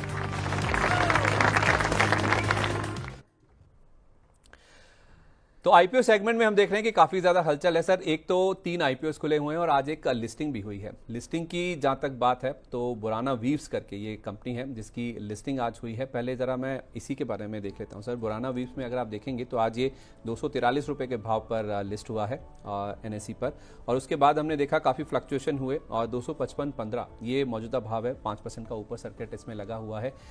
छोटा आईपीओ था ये, 145 करोड़ रुपए इन्होंने जुटाए हैं। पूरी तरह से फ्रेश इशू था, रकम पूरी तरह से कंपनी के पास ही आती हुई दिखी है। तो इसको बाजार ने पसंद भी किया है क्योंकि जो रकम आ रही है इनके पास उससे ये एक्सपैंड कर रहे हैं, नई यूनिट लगा रहे हैं, जिसको बाजार ने पसंद किया। और देखिए अच्छी लिस्टिंग के बाद इसमें अब 5% का अपर सर्किट लग गया। तो क्या करना चाहिए सर? 243 पे खुला, 216 वाला 255.15 पर है अभी। बिल्कुल, अगर आपने आईपीओ पे लगाया है तो यहाँ पर प्रॉफिट बुक करना ना भूलें, क्योंकि लॉन्ग टर्म के हिसाब से अभी इस स्टॉक को थोड़ा सा परेशानियां मार्केट की सहनी पड़ेंगी। तो बेस्ट ऑप्शन यहाँ पर जो आपने बताया, बिल्कुल आज 5% सर्किट है, मौका मिलता है तो एग्जिट करिए, नहीं तो कल जरूर प्रॉफिट बुक करिए। ठीक है, तो आज सर्किट लगाया तो कल अगर ऊपर खुलता है तो कल बुक कर लीजिए। अगर आप चाहें तो आज भी इसमें अपना मुनाफा बुक कर लीजिए। करना चाहिए भी अगर आपको मुनाफा हो रहा है तो। ये तो रवि सर लगातार आपको कहते ही हैं। मैं जब से भी इनको सुन रहा हूँ ये कहते हैं कि ज़रूर आपको अपना मुनाफा थोड़ा थोड़ा बुक करना आना चाहिए। खरीदना आता है आपको, लेकिन मुनाफा भी बुक करना आना चाहिए। यानी कि आपको ये पता है कि कहाँ खरीदना है, कैसे खरीदना है, तो कितना मुनाफा, कितनी एपेटाइट है आपकी, वो भी आपको पता होनी चाहिए। कहाँ जाके आपका मुनाफा जो है वो आपको अलाउ करे कि आपको बुक कर लेना चाहिए, इसकी समझ भी आपको ज़रूर होनी चाहिए। चलिए, खरीदने की जब बात चली है तो सर लीला होटल्स खरीदें नहीं खरीदें, क्योंकि दूसरा दिन है आज इसका, 28 तारीख तक ये खुला हुआ है, कल तक का ऑप्शन है। 413 435 ये पूरा प्राइस बैंड है जो कि इनकी ओर से शेयर किया गया है। 3,500 करोड़ रुपए जुटाएंगे ये, 2,500 करोड़ रुपए कंपनी के पास आएंगे, 1,000 करोड़ रुपए का OFS है। एंकर निवेशकों से अच्छी खासी रकम मिल गई इनको, 1575 करोड़ रुपए की, तो ऑलमोस्ट आप कह सकते हैं कि आधी रकम तो इनके पास आ ही गई है। 14,790 ये न्यूनतम निवेश है अगर कोई इसमें इन्वेस्ट करता है। 2 तारीख को लिस्टिंग होगी, 2 जून को, और 11:30 बजे तक मैंने जब लास्ट नंबर देखा था तो कुछ ज़्यादा रिस्पांस नहीं था इसमें। हमने देखा था कि 9% के आसपास का ही सब्सक्रिप्शन था। कल पहले दिन की बात करें तो इसमें केवल हमने 6% के आसपास के ही नंबर्स बनते हुए दिखे थे। मैं लेटेस्ट नंबर भी आपके सामने रख देता हूं सर, कैसा है, क्योंकि रिस्पांस कुछ ज़्यादा अच्छा है नहीं। ज़्यादातर लोग कह रहे हैं कि इसके जो वैल्यूशन है ना वो ठीक नहीं है, इन्होंने सारा ही मतलब उसमें निचोड़ कर दिया है। 12% बढ़ा अभी तक। आप सब्सक्राइब करने की राय देंगे? होटल जाइए, एंजॉय करिए, बट शेयर मत खरीदिए। क्यों ऐसा कह रहा हूँ, देखिए पहली बात है कि 2-3 क्वार्टर इनके पहले के लॉस के रहे, फिर ईयरली भी देखा जाए तो 2 साल आपके लॉस में बीते। थोड़ा सा प्रॉफिटेबिलिटी जरूर दिखाई, लेकिन जो छिपाने वाली बात थी वो सामने नीचे है। बोरोइंग भी इनकी काफ़ी बढ़ी है, तो कहीं ना कहीं से प्रॉफिटेबिलिटी पे डाउट पैदा होता है। 412 रुपए का स्टॉक है, लेमन ट्री क्या बुरा है 140 रुपए पे। अरे वाह, क्या बात है। तो आपको जब लिस्टेड स्पेस में ऑप्शंस अवेलेबल हैं तो क्यों जाएं ऐसी कंपनी के साथ जो कि थोड़ा छुपा रही है, थोड़ा घुमा रही है आपको। दूर रहिए, जो लिस्टेड स्पेस में नंबर्स हैं जिसके अवेलेबल उसके साथ आप रहिए। अच्छा सर, एजिस वोपेक टर्मिनल्स, इसका IPO भी खुला हुआ है, दूसरा दिन है, ये भी 28 तारीख को ही बंद होगा। इसका टिकट साइज छोटा है, यानी कि प्राइस बैंड जो है 223-235 का है। 2800 करोड़ रुपए रेस करेंगे, फ्रेश इशू है, OFS का कोई पार्ट नहीं है। काफ़ी लोग OFS को भी नेगेटिवली लेते हैं। 1260 करोड़ रुपए ऑलरेडी जुटा चुके हैं ये एंकर निवेशकों से। 2 जून को इसकी भी लिस्टिंग होनी है। 11:30 बजे तक नंबर जो मैंने देखा था वो 28% का था, जो सब्सक्रिप्शन का नंबर था। अभी रिसेंट भी अगर आप नंबर देखेंगे कि अभी किस तरह का रिस्पॉन्स है, 30% ही भरा है सर। कुछ ज़्यादा उत्साह दिख नहीं रहा है, बाजार का सेंटीमेंट की वजह से या कंपनी में कोई दिक्कत है? अगर आप इसकी डिटेल्स खंगालने की कोशिश करेंगे तो दिक्कत सामने आ जाएगी। सामने दिक्कत ये आ जाती है कि प्रॉफिटेबिलिटी काफ़ी कम है, सेल्स ज़्यादा दिखाई देती है, लेकिन बोरोइंग भी उसी हिसाब से, एसेट बिल्कुल ना के बराबर है। तो कहीं ना कहीं से दुविधा तो है। और जो प्रॉफिटेबिलिटी है उसको अगर देखा जाए तो बोरोइंग का बिजनेस जरूर हो सकता है, लेकिन फिलहाल बोरोइंग काफ़ी एक्सट्रीम लेवल पर है। अब नंबर्स अट्रैक्ट नहीं कर रहे, इसलिए इन्वेस्टर अट्रैक्ट नहीं कर रहे हैं, लेकिन फिर भी अगर तुक्का मारा जाए तो शायद मेरे ख्याल से हो सकता है आपको थोड़ी लिस्टिंग मिल जाए, लेकिन इतना रिस्क मार्केट पे लेना ही क्यों, अवॉइड रख लेते हैं। दूर रहें, कोई बात नहीं। होटल लीला से भी और एजिस वोपेक टर्मिनल से भी। लेकिन एक स्टॉक जिसको आप अवॉइड नहीं कर सकते हैं, आई डोंट नो आप इसमें सब्सक्राइब करने की राय देंगे नहीं देंगे। मैं बात कर रहा हूँ सर प्रोस्टैम इन्फो सिस्टम्स की। मैं नाम हो सकता है गलत पढ़ जाऊँ, इसको मुझे करेक्ट भी कीजिएगा सर। आज खुला है ये, 29 तारीख तक आपके पास मौका है। प्राइस बैंड अट्रैक्टिव है इसका। अट्रैक्टिव इसलिए कह रहा हूँ कि छोटा टिकट साइज है, इसलिए 95 से 105 का 168 करोड़ ये जुटाएंगे, पूरा इनके पास ही आएगा। OFS का कोई पार्ट नहीं है इसमें। 3 जून को इसकी लिस्टिंग होनी है। 11:30 बजे तक ही ये 95% भर गया था। तो रिटेल का पोर्शन तो आप देखें 1.25 गुना हो गया था उसी समय, और अभी का नंबर अगर आप देखेंगे 2.25 गुना का आपको नजर आएगा, और रिटेल का जो पोर्शन है वो 3 गुना के आसपास ऑलरेडी हो चुका है। और सबसे इंटरेस्टिंग बात इसमें ये नजर आ रही है कि HNIs जो कि शॉर्ट टर्म के लिए पैसा बनाने के लिए किसी भी IPO में घुसते हैं, 4 गुना के आसपास आज ही पहले दिन ही। इनको तो सर फंडिंग लेके पैसा लगाना होता है। थोड़ा इंटरेस्टिंग, थोड़ा सा सरप्राइजिंग भी लग रहा है। 4 गुना के आसपास NII, जिन्हें हम पहले HNI के नाम से जानते थे, उनकी बुक भर चुकी है। मैं इनका कारोबार देख रहा था, पावर सोल्यूशन प्रोडक्ट्स के कारोबार में है ये कंपनी। खासतौर पे देखें तो energy storage, power conditioning equipment जो होते हैं वो बनाते हैं, जिसमें आपके हमारे घर में जो UPS लगते हैं, जो इन्वर्टर्स लगते हैं, सोलर हाइब्रिड इन्वर्टर सिस्टम्स हैं, लिथियम आयन बैटरी पैक होते हैं, वोल्टेज स्टेबलाइजर जो होते हैं, ये सब बनाती हैं। ऐसा तो नहीं है कि इनका बिजनेस कोई बहुत ज़्यादा क्रांतिकारी टाइप का है या फिर ऐसी कंपनियां अवेलेबल नहीं है। ऐसा क्या खास है सर जो भाग भाग के लोग आ रहे हैं पैसा लगाने के लिए? देखिए, जब हवा चल रही हो तो हवा के साथ ही बहना चाहिए। लॉन्ग टर्म के हिसाब से तो नहीं, लेकिन हाँ लिस्टिंग गेन के हिसाब से स्टॉक पे मोमेंटम जरूर बन सकता है, क्योंकि एंकर इन्वेस्टर की बात करें या फिर HNIs का इंटरेस्ट काफ़ी शो हुआ है, पोटेंशियल ज़्यादा है। तो आप मैथमेटिक्स समझे ना समझे, लेकिन इन्वेस्टमेंट के लिए ज़रूर यहाँ पर आप पार्टिसिपेट कर सकते हैं। रही बात जो प्राइस कंपैरिजन की करें, इंडस्ट्री कंपैरिजन की करें, तो मुझे लगता है प्राइस अट्रैक्शन यहाँ पर काफ़ी ज़्यादा है, और काफ़ी दिनों के बाद एक जो है वो थोड़ा सा लो वैल्यूएशन पर एक कंपनी यहाँ पर मिल रही है, जिसकी प्रॉफिटेबिलिटी को भी देखें तो कांस्टेंट रही है, बहुत अट्रैक्टिव नहीं रही है, लेकिन हाँ स्पेस लो मिल रहा है। तो मेरे हिसाब से यहाँ पर ये एक रेंज हो सकती है जिसकी वजह से अट्रैक्शन आ रहा है। तो अट्रैक्शन में बहिए, एक बार 14-15 हज़ार का निवेश लगाइए और मुनाफा कमाइए। इसमें लिस्टिंग गेन भी हो जाएगा सर? बिल्कुल लिस्टिंग गेन के लिए ही मैं कह रहा हूँ। चलिए शानदार सर। तो एक बार आप लिस्टिंग गेन के लिए इस कंपनी में पैसा लगा सकते हैं जिसका नाम है प्रोस्टेम इन्फो सिस्टम्स। यहाँ पे रिस्पांस पहले दिन ही शानदार है, आप भी चाहें तो इसमें आवेदन कर सकते हैं। चलिए 3 आईपीओ की बात हमने करनी, लिस्टिंग की भी बात कर ली, तो आईपीओ वाले सेगमेंट को हम यहीं पर समेटते हैं।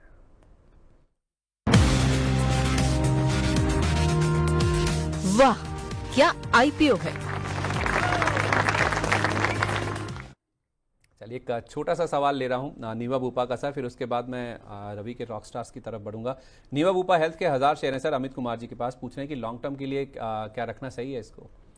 देखिए फिलहाल तो अभी हम लोग पॉलिसी बाजार की बात कर रहे थे, लेकिन नीवा बूपा भी यहाँ पर अट्रैक्टिव लग रहा है और मुझे ऐसा लगता है कि अभी आपको लॉन्ग टर्म विजन है तो होल्ड करके रखिए, शॉर्ट टर्म में तो ट्रेडिंग मत करिए। चलिए ठीक है, परफेक्ट है। अब समय हो गया है हमारे खास सेगमेंट का जिसका नाम है चुन चुन के।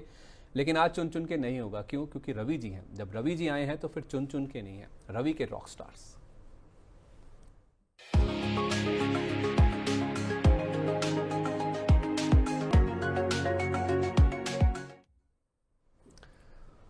तो रवि के रॉकस्टार में आज कौन से स्टॉक्स हैं जो कि रवि जी को पसंद आ रहे हैं और आपके पोर्टफोलियो में रॉकस्टार का काम कर सकते हैं? बताएं सर, ओवर टू यू। देखिए आज बहुत सर्च करने के बाद यहाँ पर एक स्टॉक है जो है PCBL, और PCBL की खास बात यह है कि इस समय ये अच्छे अट्रैक्शन पर चल रहा है, नंबर्स यहाँ पर अच्छे हैं, कमेंट्री अच्छी आई है और साथ ही चार्ट पर भी स्ट्रक्चर जो है वो कंसोलिडेट कर कर ब्रेकआउट की तरफ बढ़ा है। 400 रुपए के पास ये स्टॉक चल रहा है, 404 405 यहाँ पर खरीदारी की जा सकती है। लॉन्ग टर्म के हिसाब से 470 रुपए के टारगेट यहाँ पर देखने को मिल सकते हैं। स्टॉप लॉस लेकर चलिए 385 रुपए का लंबा टारगेट है, तो थोड़ा सा स्टॉप लॉस यहाँ पर बढ़ा दिया है जिससे कि आपकी पोजीशन यहाँ पर एकुमुलेट हो सके। तो PCBL इसको आप खरीदारी करके चल सकते हैं। 385 का स्टॉप लॉस और टारगेट सर 470 का। 470 रुपए का टारगेट देखिए आपकी स्क्रीन के ऊपर आ भी गया है, अभी 400 रुपए के आसपास चल रहा है। एक ही शेयर है सर? जी बिल्कुल। तो थोड़ा सा लंबा नजरिया आप रखिए, 385 रुपए का स्टॉप लॉस लगाएं। ये PCBL का जो नाम आप देख पा रहे हैं, इससे पहले हम फिलिप्स कार्बन ब्लैक के नाम से जानते थे, तो इसका ही नाम बदलकर PCBL हुआ है। तो 470 ये आपका टारगेट है, 385 रुपये आपको स्टॉप लॉस के तौर पर रखना चाहिए। बहुत धन्यवाद रवि सर, इतना लंबा समय निकालकर आप खुद चलकर स्टूडियो में आए। मैंने शो की शुरुआत में भी कहा था, बहुत धन्यवाद आपका। बहुत सारे स्टॉक्स को लेकर बातचीत हुई है सर, कोई डिस्क्लोजर्स जितने भी स्टॉक्स को लेकर बातचीत या चर्चा हुई है? मेरी कंपनी की तरफ से ऐसे सजेशंस गए हुए हैं, लेकिन मेरी पर्सनल पोजीशन किसी भी स्टॉक पे नहीं। चलिए बहुत धन्यवाद sir, thank you so much. और आपके स्वास्थ्य के लिए मैं अपने सारे दर्शकों की तरफ से भी आपको सर बहुत शुभकामनाएं देता हूं कि आप बहुत जल्द स्वस्थ हो जाएं और स्वस्थ रहें, मस्त रहें। और जैसा मस्त रहने की आप बात कहते भी हैं, पोर्टफोलियो में मुनाफा हो रहा है तो लेकर मस्त रहना चाहिए, वैसे आप भी रहें, आपके साथ दुआएं भी रहें और आप हमेशा मस्त रहें सर। बहुत धन्यवाद आपका and wish you very good day sir. तो चलिए इसी के साथ हेलो मनी 9 मेरा सवाल है को हम यहीं पर समेटते हैं। वक्त हो गया एक छोटे से ब्रेक का। आपके साथ हम दोबारा जुड़ेंगे 3:45 बजे क्लोजिंग बाजार, यानी कि बाजार में किस तरह का एक्शन हुआ पूरे दिन का और कहां पर कारोबार की समाप्ति होती, कौन से स्टॉक्स हैं जो कि ज़्यादा लाइमलाइट में रहे, इन सब पर चर्चा